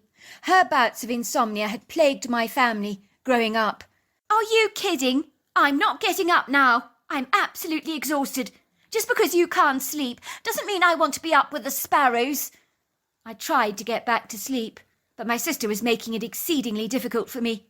She was shuffling around in the darkness, making a monumental commotion, crinkling away at bags of chips, chewing chocolate chip cookies so loudly I could hear every mouthful, searching incessantly for something in her rucksack, with serious thumps as all kinds of odds and ends went clambering onto the floor. She was being as irritating as the butler had been for her husband Bryce. "Please be quiet, sis. I'm trying to get some sleep. I don't know how Bryce puts up with your insomnia. Honestly, it's driving me crazy. He's a hero, if you ask me. I've forgotten how bad it was." My sister did not answer me. She continued to shuffle through the bags, wilfully ignoring my indignant protests. I sat up, looking directly at her in annoyance. I could see she was putting on her walking boots, tying up the laces. "You've got to be kidding," I thought. Now I was beginning to feel more than a little piqued. "What the heck are you doing? Why are you making such a raucous commotion? It's like you've got ants in your pants. Where are you going this early in the morning? It's dark outside. Are you insane? Have you lost leave of your senses? Are you stark raving mad? Well, if you're not coming with me, I'm going on my own. I can't stay in here all night. I'm bored out of my skull. I need some light exercise." "But you can't do that. What if you get lost?" "Sis, this is not your regular friendly little Californian neighbourhood with helpful neighbours ready to dig you out if you get yourself into a scrape. This is the wilderness we're talking about, for goodness sake, with mountain lions, bears, coyotes, rugged outcrops, dangerous, treacherous waterfalls. Do you have a death wish or something?" "You don't have a clue, sis, what it's like to live with insomnia. It's hard, very hard. It drives me insane sometimes. You can't expect me to just sit back here twiddling my thumbs for hours on end." My sister zipped up her anorak, put on her head torch, gave me a feisty glare, stamped her foot like a petulant little brat, and stormed out of the tent, breathing fire like a dragon. I knew I couldn't leave her to her own devices, because she could lose her way, encounter a wild animal, get stranded somewhere. Previous day we'd seen a couple of black bears roaming around in the park. I would never forgive myself if something dreadful was to happen to my sister. Strange things happened here at national parks. People drowned, they got lost, even sometimes missing, never to be found again. I was the eldest in our family, what was left of it, that was. I felt a sense of responsibility towards my sister. All right, you win. I'm coming with you. Please, don't go without me." I quickly put on my walking shoes, along with my anorak and my headlamp. I packed a little backpack for us with some drinks, along with a few snacks for us to enjoy, and finally we left our camp. "Oh, sis, you're the best. It means so much to me that you're coming. I always annoy everyone with my insomnia. I really appreciate your stepping out of your comfort zone. I know I can be annoying. I couldn't leave you out there on your own, in the middle of a national park, could I? If anything were to happen to you, I'd blame myself. I'm so glad I don't live with you any more, Heather. I remember your insomnia. It drove me doodle alley." Of course, let's not kid. I wasn't desperately happy to be up at this crazy, God-forsaken hour of the morning, when everything was blanketed by an ominous, thick, inky darkness. It was early spring. There was still a biting nip in the air. A residue from winter, I imagine. It cut through my windbreaker fiercely, so it felt a wee bit chilly. I shivered, clutching my windbreaker tightly around myself rather like a blanket, whilst keeping my hands firmly locked in my pockets to keep them warm. I had longing thoughts of being back in my cosy sleeping bag. We made our way through the enchanting wooded sanctuary, where all the tall trees seemed to morph into menacing shadows, while the moonlight that danced through the canopy was ethereal, ghost-like. It felt like everything in the forest was watching us. It was creepy. Before long we veered down a hiking trail, through the moist meadow, covered with fresh droplets of early morning dew. There was a cool wind blowing against our faces, which was rather invigorating. My tiredness was soon swept away, rather like the curtain of cobwebs on a neglected bureau. I was now stark wide awake, refreshed, beginning to enjoy the walk, although, dare I say, this was not something that I would ever care to admit to my sister. I sighed with relief as a glimmer of morning light dappled the escarpment in a delicate shimmering haze that offered us just enough light to switch off our headlamps. On the edge of the field, there were a couple of sculptural granite rocks. We trekked towards them, lowering our derrieres to the ground, bolstering up our backs against the hardened surfaces like well-upholstered chairs. We sat down on the ground to drink our cans of Mountain Dew that we'd brought. The sweet tingling freshness titillated our taste buds, quenching our dry throats. Suddenly we heard these voices. It sounded like two people having a spirited argument together. Their voices were elevated, shrill, female, feisty, indignant. Hear that? Someone else is up. I'm not the only crazy person to get up at this insane hour of the morning. It seems that there are others like me, she boasted proudly, as if to justify her unsocial behaviour. I think they're having an argument. Shall we see what they're arguing about? We sneaked discreetly, ever forwards, in the high brush of the meadow, keeping our heads right down, crouching our bodies low to the ground. I have to admit, we were feeling rather nosy, but we didn't want to be seen spying on these people. I was beginning to feel like a kid again, behaving mischievously, sneaking up to two people like this. My heart was fluttering excitedly in my chest, as silly as that sounds. We were glad to see that there was another grey granite rock where we could find cover, close to where those voices were talking. We darted towards them like two furtive criminals planning a home invasion, using the element of stealth to achieve our aim. Sure enough, there were two people arguing together, but we were able to see that they weren't people at all. My sister and I were standing yards away from two female Bigfoot. We could hardly believe it. We knew this at once because although built like giants, these creatures were so uncannily human. It appeared that they were having an altercation together. They spoke to each other, backwards and forwards, backwards and forwards, backwards and forwards, in a very strange language that incorporated lots of clicks. The Bigfoots were about 6 foot tall, possibly 500 pounds or even more, with lean athletic bodies that were covered in long flowing black hair, pyramid-shaped heads, and very expressive human faces. Oh my goodness! It's two female Bigfoot, said my sister. They're definitely fighting about something. This is incredible. Who would have ever thought it? This is the coolest thing that could ever happen to us. We were befuddled, dumbfounded, gobsmacked, to be privy to the spectacular scene, hardly daring to believe how fortunately privileged we were. I had to pinch myself several times to reassure myself that this was not a dream. The tallest of the female Bigfoots had her hands on her elbows. She was glaring at the other Bigfoot through her deep-set dark eyes, pointing her fingers at her accusingly. She then began tugging at the Bigfoot's hip, almost as if extracting something from her. But what? We couldn't imagine.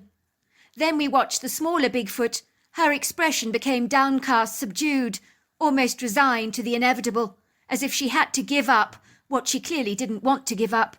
The larger Bigfoot was removing a tiny Bigfoot baby from the smaller Bigfoot that clearly was hers. The baby seemed happy to be reunited with its mother again. It climbed to the top of her shoulders with the agility of a baby monkey.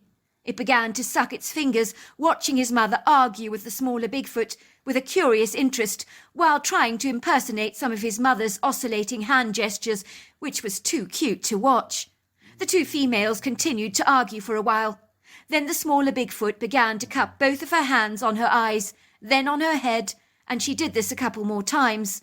I got the distinct impression it was her way of saying, "I'm truly sorry." It was like an apology, I think. The large Bigfoot then shut up, almost accepting the apology immediately. All of a sudden, both creatures became more aware of their environment. It was like their noses twitched, as if they could smell something on the wind. It must have been our scent. They looked at each other with alarmed looks, swivelling their pyramid-shaped heads in our direction. 3 pairs of deep-set eyes were focused in on us. We had been spotted. My heart began to sink. The 2 female Bigfoots took off running like greased lightning into the woods, moving their long, slender legs so gracefully in 5-foot strides. Then they were gone. At no point were we ever afraid, not even when the 2 female Bigfoots had actually spotted us. I think it was because their behaviour was so intrinsically human. It really was no different to stumbling across 2 ladies having an altercation on the street corner. I really sensed that the Bigfoots were emotionally intelligent, very discerning creatures, not the apex, brutal predators they are often accused of being. Suffice to say, I'm sure that much like humans, you get your aggressive ones. Luckily for us, most socially dysfunctional people who behave in aggressive ways might be locked up in a prison or being treated for psychiatric disorders in a mental health facility. I don't think they were best pleased to have been observed by us, the Bigfoots I mean. I think they are private, evasive creatures by nature who like to keep themselves to themselves. Yet at the very same time, I do think if they saw a human lying helpless in a pit, needing some help, they would almost certainly come to their rescue in a heartbeat. There was a kindness in these creatures that you could easily discern. They had their own unique personalities, rather like humans do. Yet I'm hard-pressed to call these creatures animals, because they really are not. They're like people covered in hair, that speak a language, but are reclusive by nature. In my opinion, they are gravely misunderstood, misrepresented, possibly because a few bad apples can contaminate the entire cartload. As you can imagine, it was a game-changer seeing a Bigfoot, the highlight of our weekend in Yosemite. Of course, Heather is quick to point out that if it weren't for her insomnia, we would never have encountered those two Bigfoots in the first place. She always reminds me of that, if I dare ever complain about her sleeplessness again. Me and Heather make a point to see each other once a year, to honour our father's memory. We speak to each other regularly on the phone, but we're still not that close. I've learnt to accept that. So there you are. That's my story. Dear Sarah, and all your lovely listeners. The name is Dawson. My Bigfoot encounter happened to me in 2013, when I was about 23 years old at the time.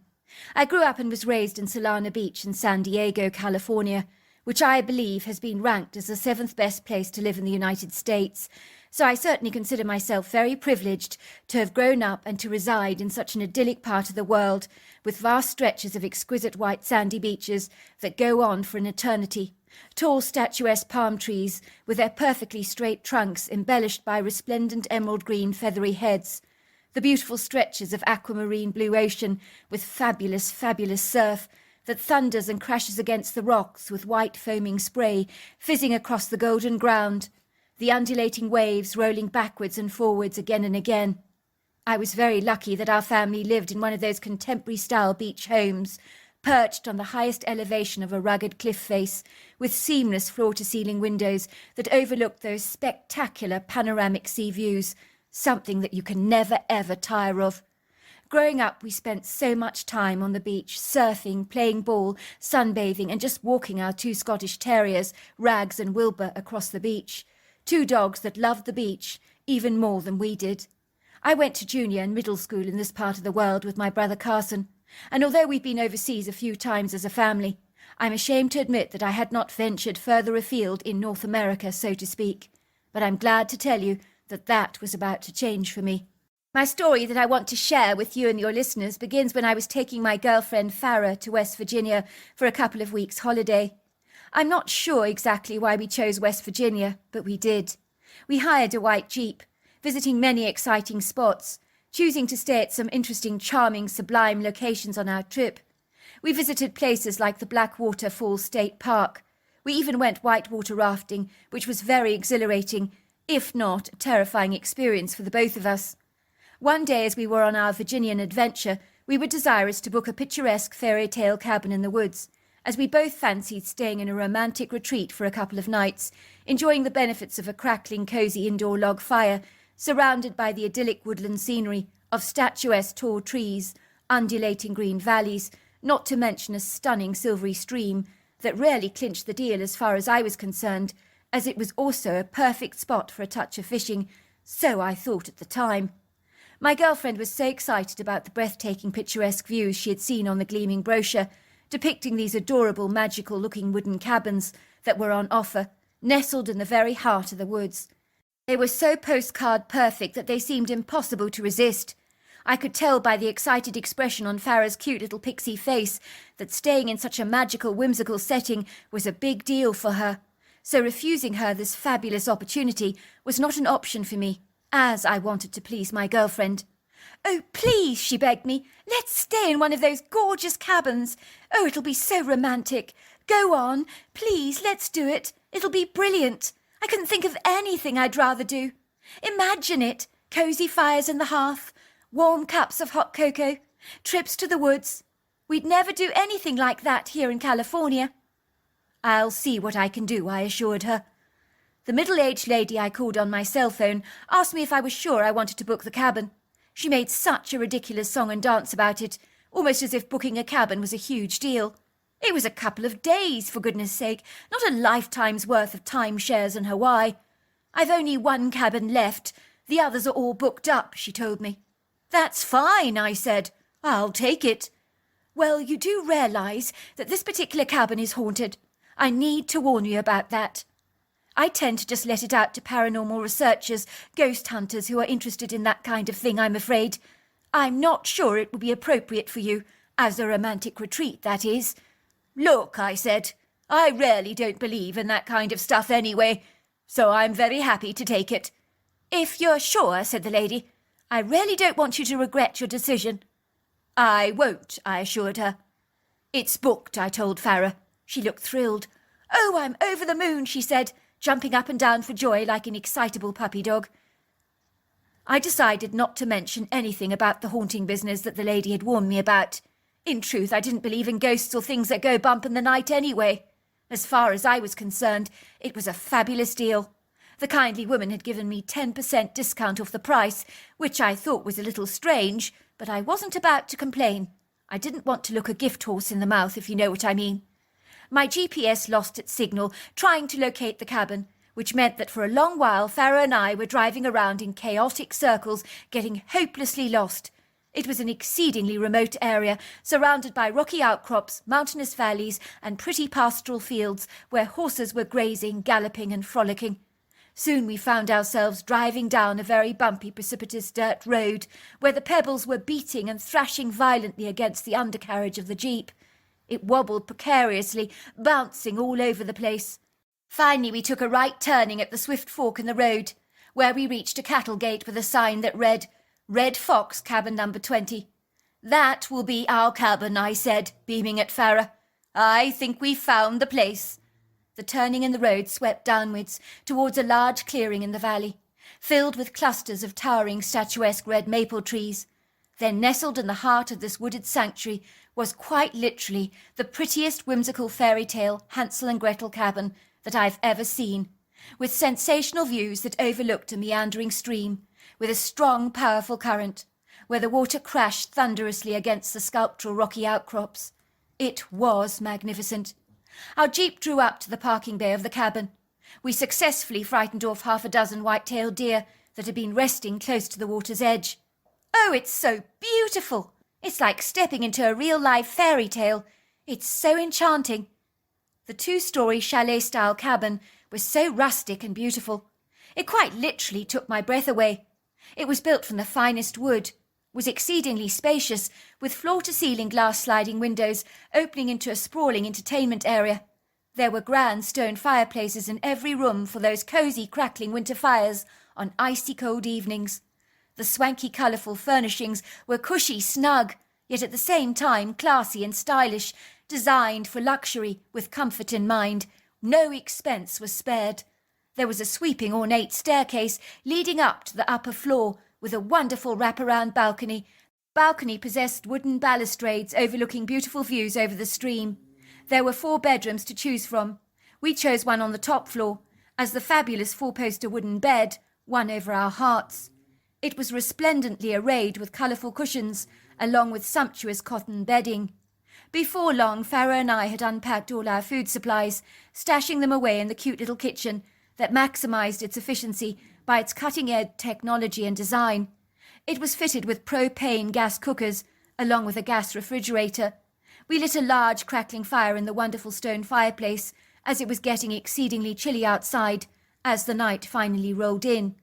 Very soon a bright, cheerful fire enveloped the living area with a cosy warmth. The bright red flames flickered, crackled and whooshed. We lay on the soft cushioned settees, lapping up the warmth like 2 lizards on a sunny rock.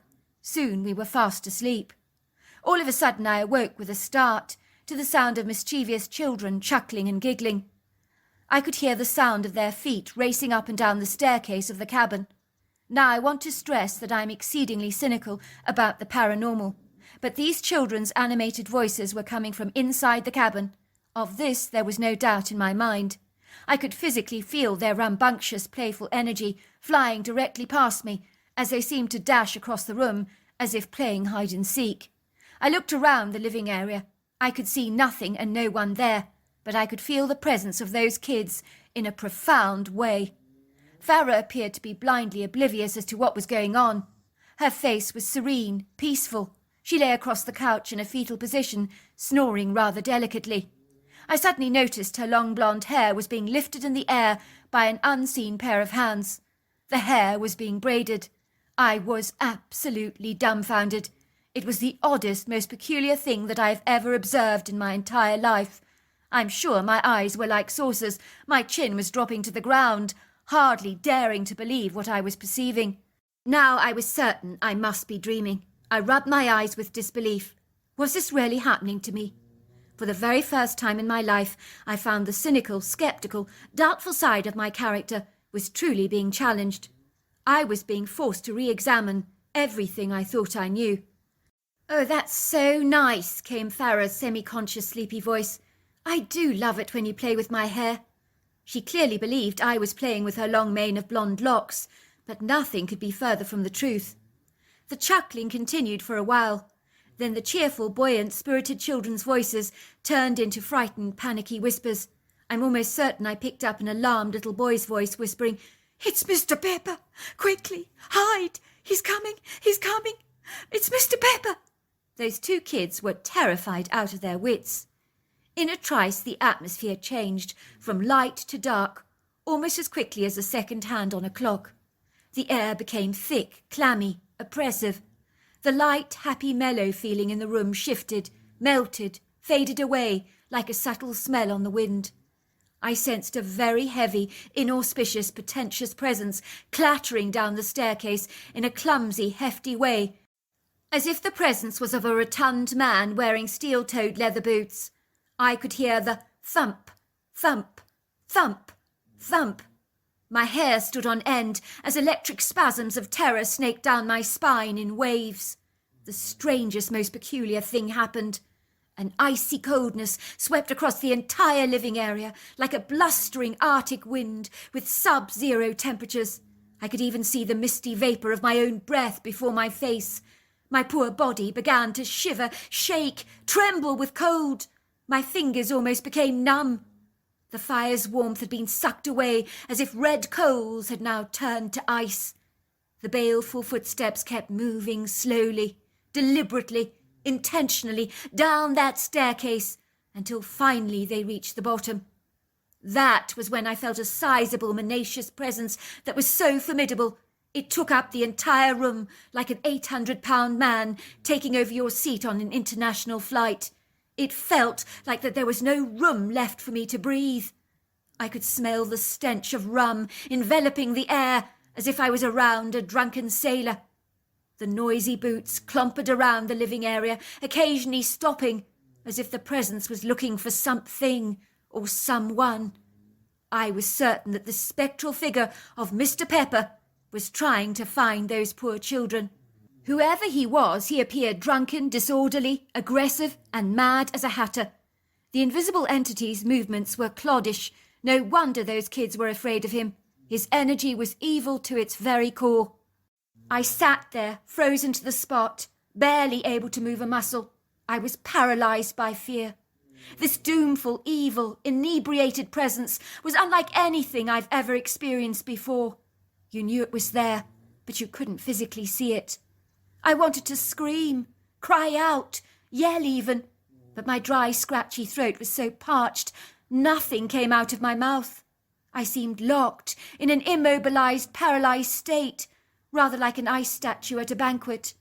It was a very unpleasant, haunting sensation. The next thing I heard was the rattling of the inside lock. The key turned. The door opened.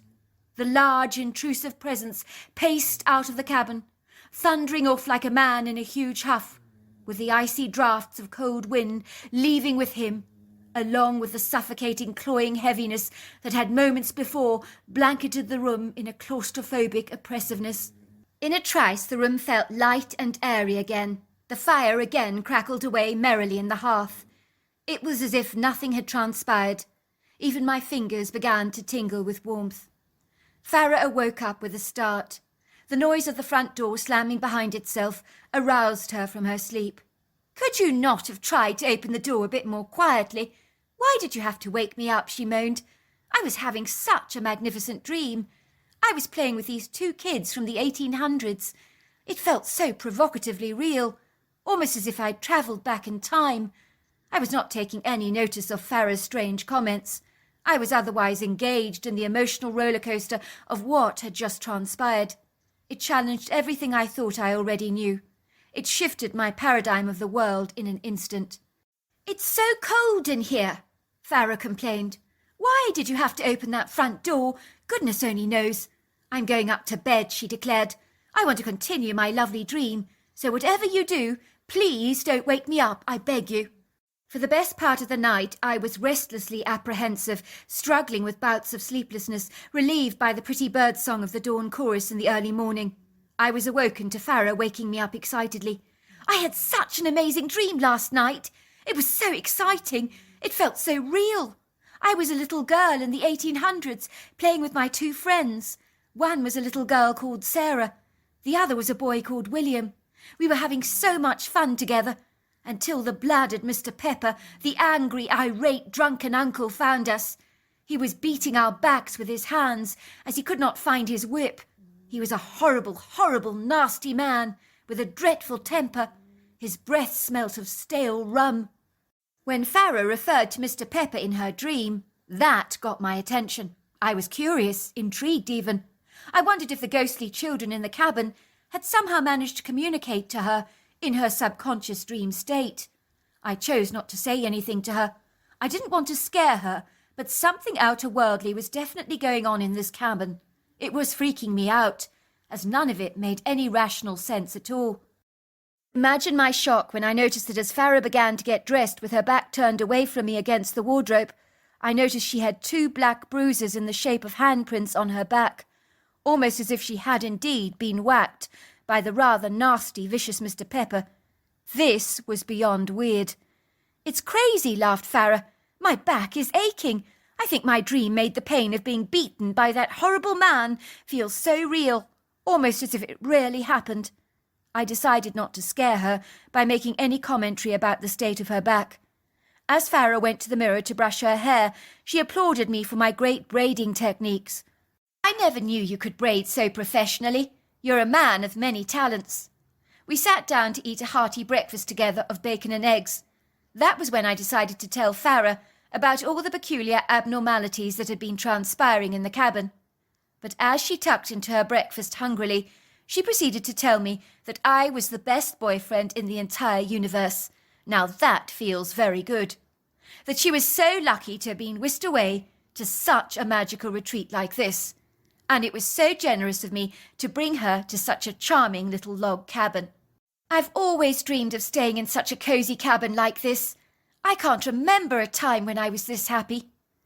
After Farah's rapturous appraisal of the wooden cabin and of me, I didn't have the heart to tell her about my harrowing ghostly account from the previous night by throwing a spanner in the works and spoiling everything. I knew she was having such a wonderful time. I didn't have the heart to ruin it for her, so I chose to remain stoically silent. During the afternoon, Farah and I decided to take a brisk walk into the wooded area around the cabin, which to our amazement stretched back for many miles.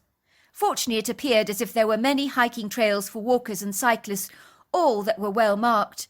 It was indeed a spectacular wooded oasis, with mature trees that towered into the sky like statuesque green giants, with thick voluptuous trunks, outstretched shapely branches, moving in the wind under a soft breeze, blowing like dancing ladies. The earthen-rich dark floor was richly strewn with thick carpets of crisp golden leaves. We could hear the warbles, chirps, whistles of all the birds, along with the crashing sound of the water hitting the rocks as the stream trickled and burbled through the woods on its meandering course. Even our feet began to crunch the crisp leaves beneath our rubber soles. We encountered a couple of captivating squirrels darting from one tree to another, watching us with a keen, curious interest, with bright, sparkling, mischievous brown eyes.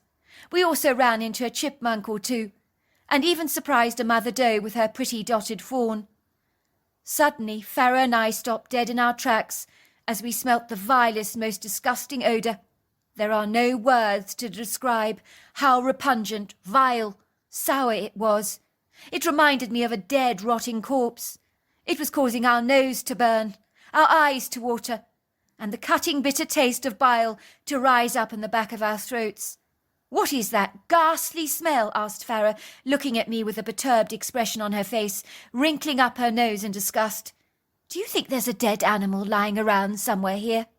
"Must be," I reflected, but try as we might, we were unable to locate the source of this nauseating smell. Suddenly we heard a loud, thunderous walloping sound as something very hefty and weighty was crunching the autumn leaves beneath sizable feet. Indeed, the movements were robust, sturdy, hefty, powerful, rather like something monstrously big was rustling around in the thicket, like a rhino or an elephant, something very big. Farah looked afraid. "I think something's stalking us. Whatever it is, it's very big." I knew Farah was absolutely right. I could sense that something appeared to be watching us with sinister, menacious eyes that felt like an electric drill boring into us like a hole in the wall. It left me feeling rattled, on edge, yet the bizarre thing was that I saw absolutely nothing. "There it is," gasped Farah, her pretty blue eyes growing as wide as saucers. "I've seen the dark silhouette. It's of a giant man," she told me. "Over there. See there, through the trees. Can you see it?" I tried to focus on the spot where Farah was pointing. Sure enough, I saw a huge towering mass, a black humanoid-looking form, swaying backwards and forwards in the brush. Whatever in God's name this thing was, it was colossal. It was definitely watching us. "I'm so scared," whispered Farah. I think we should run." "No. Then it's bound to chase after us. Just walk faster and don't look back." This titanic being continued to size us both up, rather like a predator on the trail of a deer. Every hair on my body was standing on edge. My heart was thundering in my ears like a heavy drum. I really felt like a deer caught up in headlights. The ghostly, obscure, dark, shadowy figure moved stealthily towards us, like a cheetah in hot pursuit of its quarry. It was no longer shrouded nor concealed by the undergrowth. That was when I saw it, as it stepped out before me. It was a Bigfoot. I could hardly believe it. My heart leapt into my mouth. My body began to tremble like the choking energy of a stalling car. Every part of my body began to seize up, fall apart, lose its efficiency to perform in the way that it should. This Bigfoot was indeed the most terrifying, imposing, intimidating, powerful predator that I have ever beheld. Nothing could ever prepare me for such an encounter. The Bigfoot was not amused. His deep-set dark eyes wore an indignant, aggrieved, angry expression. He began to step up his speed, chasing after us. I was certain that we were going to die, but we weren't going to die without a fight. I was sure in my gut that we would never live to see another day, but I'm glad I was wrong. That was when I changed my mind. I told my girlfriend to run for her life, not to look behind her. I knew if she saw the Bigfoot, she would be paralyzed by fear, disabled, unable to move a muscle. I was struggling myself. My legs had become as heavy and stiff as blocks of cement beneath me. But slowly, surely, I managed to overcome the resistance. I was able to sprint back to the cabin as fast as I possibly could, hardly daring to believe that the cabin was now in sight. Once reaching it, we slammed the door behind us. I glanced to the nearest window to see if I could still see the Bigfoot. There it was, standing in the tree line that fringed the edges and boundary of the wood, only about 30 feet away from our cabin. I watched the creature closely through binoculars to see it more clearly. I discerned the hideously ugly creature. His fixed gaze was still on our cabin. He proceeded to beat his chest arrogantly, in a show of dominant aggression, as if to affirm who was boss. I noticed his thin lips rolled back to reveal large white human-like teeth. They glistened, twinkled, sparkled, became more intimidating by the second. A deep guttural growl emerged from the depths of his throat, which I could hear in the cabin. It finally morphed into a horrifying roar that caused the ground to vibrate. Every cell in my body began to shudder. Then with oversized arms he began to shake a massive old-growth cedar tree, as if it was absolutely nothing, while the branches began to quiver, tremble and snap under his monumental girth, strength and power. I ran around the cabin frantically, locking every door behind me as quickly as I could, diving for my cell phone, which was in my jacket pocket, to see if I could get a signal, but there was none. Just my luck, I thought. "Is the creature still out there?" asked Farah, looking at me anxiously. "Did you hear it roar? It was terrifying. I never knew bears could make a sound like that." "No, it's gone," I lied, not wanting to alarm her, but reassuring myself that neither of us would be leaving the cabin until first light the following morning. Before long, Farah was happily cooking away on the stove, making a delicious pot of spaghetti Alfredo. She seemed to have forgotten about our horrifying ordeal. She told me she was pretty certain that the humanoid form chasing us was a black bear, that we had got our knickers in a twist for nothing. That was what I liked about Farah, was her immense resilience, her willful reluctance to see anything negative, her inability to see the dark side of anything. "They can be very territorial, bears, you know," she said, "but they're actually not such bad creatures. But running from them, it's possibly not the wisest decision to make. My dad once told me not to ever run from a bear." "I think you were right," I lied. "I'm certain it was a bear." I crept out on top of the outside bedroom balcony to see if the Bigfoot was still there, but I'm glad to say it had completely disappeared. I was so relieved that Farah had not seen the terrifying beast. At a guess, the creature was about 9 foot tall, 4 foot wide on the shoulder area, covered with long flowing jet black hair. It was the ugliest, most demonical thing I've ever encountered, possessing the typical bullet-shaped head they often talk about, along with the deep-set dark eyes. Those eyes cut through me with such an intense hatred, like the sharpest arrow. That night, as I finally allowed my pent-up emotions to gain some reprieve, the horrors of the day momentarily were long behind me. I chose not to dwell on them, but to make the most of this break, with the idea of leaving this place at first light the following morning.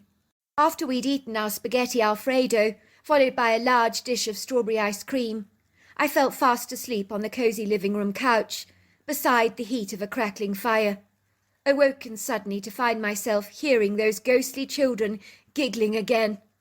I shut my eyes willfully, trying to block it all out. I certainly didn't want a reenactment of the previous night. Then I heard the ominous foreboding sound of those heavy boots thumping down the creaking staircase as if every step was weighted down by a heavy leg. Once again, like clockwork, the temperature of the room dropped substantially. An Arctic Siberian chill penetrated the room. It became icy cold. I shivered. Farah was still fast asleep, obliviously unaware of the outer-worldly anomalies that were transpiring before my eyes. In a moment of reckless courage, I decided to tell the ghost of Mr. Pepper to leave the children alone, which was the worst thing I could have done. I was flung to the ground by this powerful, forceful energy that seized me by my ankles with cold, invisible hands that burned into my skin like hot coals from a fire, only the burning sensation was much more cold and numbing rather than hot and searing.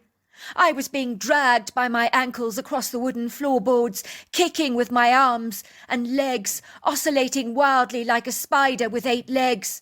Finally, the entity released its hold on me. I could feel cold air circulating around my earlobes, prickling the minute hairs in my ear canal. Then I heard a disembodied voice, a male voice screaming the words, "Get out!" I shook Farah wide awake, telling her to grab her things, to get back to the jeep as quickly as possible. We threw everything into the trunk while I accelerated our jeep out of there as fast as we could, overcome with such terror, a terror that I cannot describe. I knew that Mr. Pepper would hurt us if we didn't leave at once. I felt it in my gut, in every fibre of my being. "What's going on?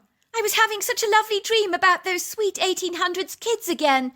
Now you seem to be all fired up with anxiety for no reason at all." "It's that bear," I lied. "I think it's coming back." Farah laughed at me. "We're safe in the cabin. You shouldn't worry about that." "I'd rather get out of here." These strange events happened to me over 7 long years ago. I still haven't got my head around them yet. It really shook my view of reality wide apart. I was forced to conclude that the supernatural realm rarely exists, and the fictitious creature of fiction known as Bigfoot is indeed real. I did phone the woman who I'd rented the cabin from. She informed me that the cabin had been turned upside down, as if it had been thrust through a tornado, as even the sofas and chairs had been tossed all over the place. So it's a good thing we left when we did, for there is no telling what Mr. Pepper might have done to us. "Did you challenge the ghost?" she asked me. "Because you made it very angry. I've never seen the cabin in such a dreadful state before. Everything was turned upside down. It was higgledy-piggledy. There was a number of breakages. 'I'm sorry,' I said. 'I'll reimburse you for the damages.' 'There's no need,' she assured me. I asked the woman to elaborate about the ghosts on the property. She informed me that the 2 kids were called William and Sarah. They were adopted by their evil uncle in the 1800s, lived on that plot of land where the cabin was built. I gather that the evil uncle beat them so bad that one day he thrashed them to death. I believe he buried their bodies near the cabin. She explained that even in death the horrible monster of Mr. Pepper is still chasing after those poor children from beyond the grave. She did inform me that she called a priest out to bless the place, but he left the cabin in terror, refusing to ever come back, claiming that the ghost of Mr. Pepper had become exceedingly aggressive towards him. I am now married to my beautiful wife Farah, but I never told her about the Bigfoot I encountered, nor about the supernatural events that transpired while she was asleep. I thought it was better to protect her from those horrifying things that occurred in that beautiful log cabin, because they still traumatize me today.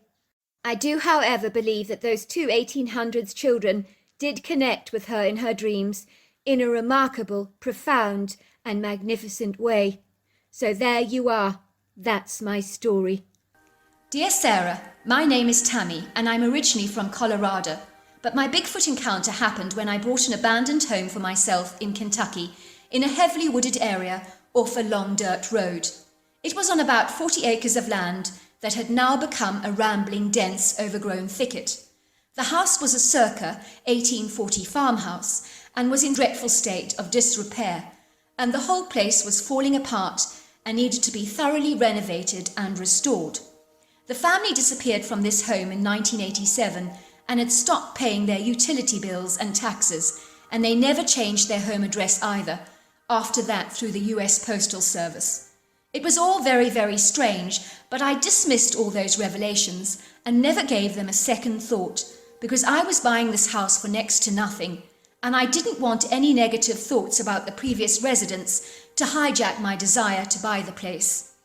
When I bought the house, it came with all the previous owner's possessions that were still there.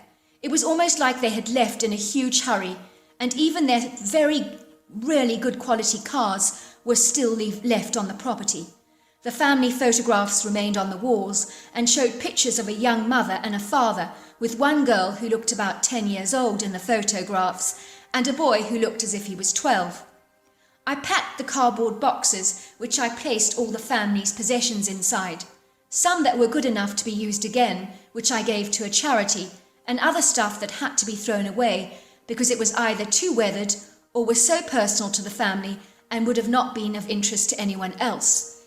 It really felt so sad to say goodbye to someone's whole life and to their worldly possessions, so I decided to keep back a couple of family photos to remember them by. As I did this, I did fight back a few tears, wondering why the family had suddenly vanished off the face of the earth, never to be seen or heard from again. I did stumble across a child's diary, which I put away with the photographs I was keeping, as well as a bunch of letters tied up in red ribbon. I thought they might be old love letters, and as a romantic at heart, I love reading stuff like that, even though I know it's really not my business. After I had cleared the house, I organised a team of workers to help me restore the place into pristine condition. I was able to keep some of the original panes of glass in the French windows, and they were a lovely feature because they really do not make glass panes like that today. I was able to keep the original wooden banisters and the wooden floors. There were some pieces of furniture in the house, like the stunning wooden antique beds and side tables that were from the year 1825, and I kept them because they were in remarkably beautiful condition and were stunning antiques. I also got the family fridge from 1925 restored so that it is now fully functional in my kitchen and is an added feature that all my guests comment on and admire. I painted the roof a lovely green colour, and the walls were painted white in keeping with the style of the house. I managed to blend old and new together, and the result was a newly revived 1840 farmhouse in remarkably good condition. I also got a highly skilled team of people to fix up the garden and remove some of the excess thicket and rambling overgrowth in the surrounding woods. When everything was finished, I was ready to move in, and I could hardly wait. The house looked beautiful against a backdrop of green rolling valleys and a stream that ran through the right-hand side of the land. I was thrilled to see an abundance of just natural wildlife. It was beautiful. My family, which included my husband Terry, my son Piers, and my daughter Jolene, all moved into the house about 2 weeks after the completion date. And when I moved into the place on that very first night, I knew that something wasn't right. I felt it in my gut, but I couldn't explain that feeling. Something felt very off, and even Pierce commented that something about the place was odd, and he couldn't figure out why. A week after moving into the house, I finally got a visit from the next-door neighbour, who called herself Dot. She welcomed me into my new home with a homemade chicken pie, which was a speciality of hers, and it really tasted delicious. It was what Dot told me that really made me very concerned. I gathered that she had known the original family very well, and she said that the week before they had vanished, she noticed the family was on edge about something, and she said they had put heavy bolts and double locks on all the doors, as if they were keeping something out. It seemed that they were living in fear by the way that they were behaving, and she noticed that the mother had suddenly lost a lot of weight over a very short period of time, which she believed was stress-related. When I came to visit them, she told me, they were all looking over their shoulders, and they appeared very nervous. They would immediately lock the door if I came to visit them, and bolt it behind them, something they had never done before when I dropped in to say hello. Another thing, she continued, is they never mentioned any desire to leave their property, and I know they never had financial problems, because when I needed a loan, they just gave me the money and told me that they could afford to give it to me. They always bought expensive cuts of meat from the butcher, they bought quality cars and sent their children to expensive schools. After those revelations, the gnawing feeling in my gut got extremely bad, and I just knew something terrible had happened to the family on this property. I realised that all those deadbolts Dot had told me about must have been deliberately removed before the house by the sellers to avoid any awkward questions. I know if I had seen those deadbolts myself, I would have had second thoughts about purchasing the property. When I told my husband the story, he suggested that a manic relative may have given the family a hard time, which was why they left their home in a hurry. I was not convinced by that idea. I suddenly remembered the child's diary, and I decided to look through it. I noticed comments like, "Mummy is sad today because the thing came again." And then there was a picture of a lady frowning, done by the child.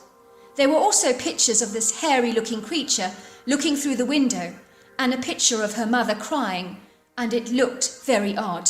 I didn't know what to make of it. I read all the letters tied up in a red ribbon, and noticed that they were from New Zealand, from a lady called Hannah. One comment in the letter from this lady got my attention. "Have you spoken to the police about the problem?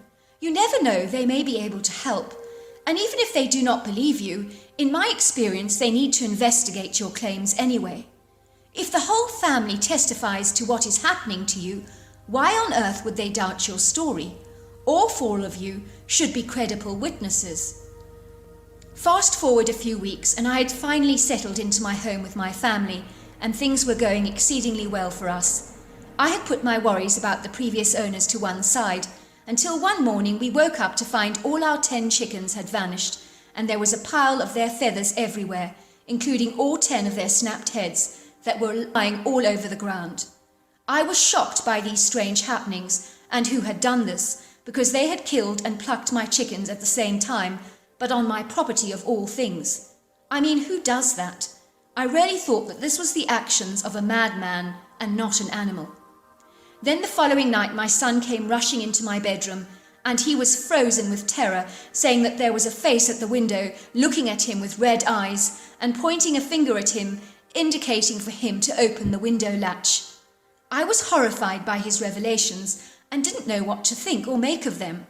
The following night my son insisted on sleeping with my husband and I because he was so terrified about the face he had seen at the window, coming back. Suddenly my daughter came running into my bedroom the following night, and she also had seen the face appearing at the window, and the face had also indicated to her to open the latch. So the same thing that happened to my son had been happening to her as well. Now I had 2 children refusing to sleep in their own beds at night because of the scary face that they saw with the red eyes. 3 nights went by, and my whole family was now sleeping in my bedroom. One night I was woken to the sound of something rifling through the dumpster, and I decided to investigate. So I went into the kitchen because the outside light was motion activated, and the dumpster was on the left-hand side of the back door that faced the edge of the wooded valley. In the dim energy-saving light, I got a glimpse of a huge bipedal creature that was so huge there was no way this thing was human, nor was it a bear. It had a strange bullet-shaped head, long arms, and red eyes. I watched this thing slam down the bin it had been rifling through, and then it proceeded to run through the forest at a lightning speed. I could hardly believe what I had been seeing. Could this creature be the thing that the young child had drawn in her pictures and had caused the people in the house to flee? Suddenly the pieces seemed to fit together, and I knew I needed to investigate those woods, but I wasn't going to tell my husband about my plans.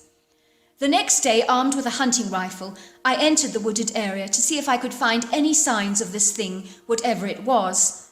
As I went through the wooded area, something did not feel right.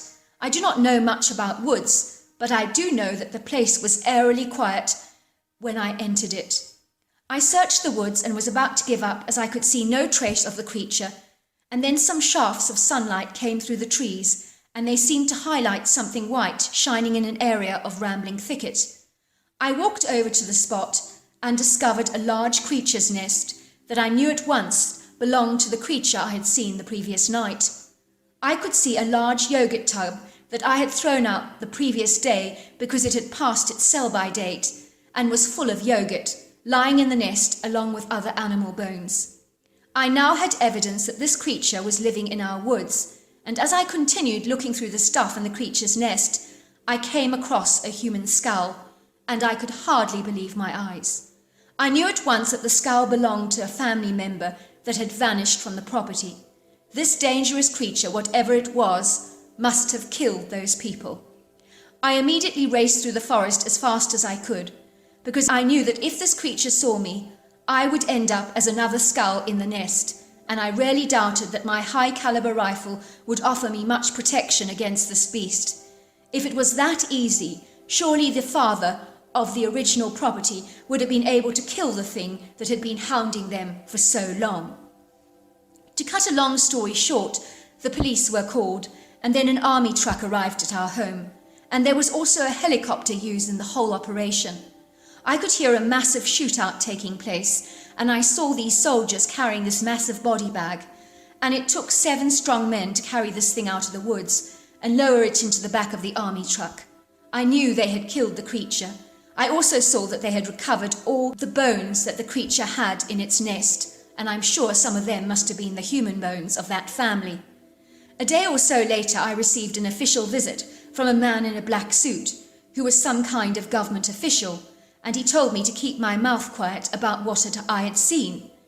When I asked what the creature was that killed the family, he told me it was a bear, which I know is an outright lie, because when I saw that creature, and my children saw it as well, they saw that humanoid face in the window, and it was definitely no bear.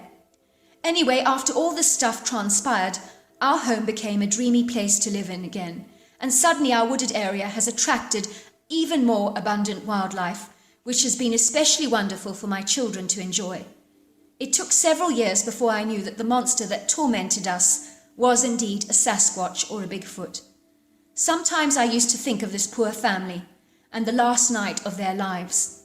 I did wonder if one of those kids could have opened the latch to let the thing in, even though the place was bolted up. Kids can sometimes naively do silly things unintentionally. I do hope your listeners enjoyed my story. You know, I find that story incredibly fascinating, and I do wonder if some of the disappearing people are attributed to Bigfoots or other cryptid-like creatures. Who knows?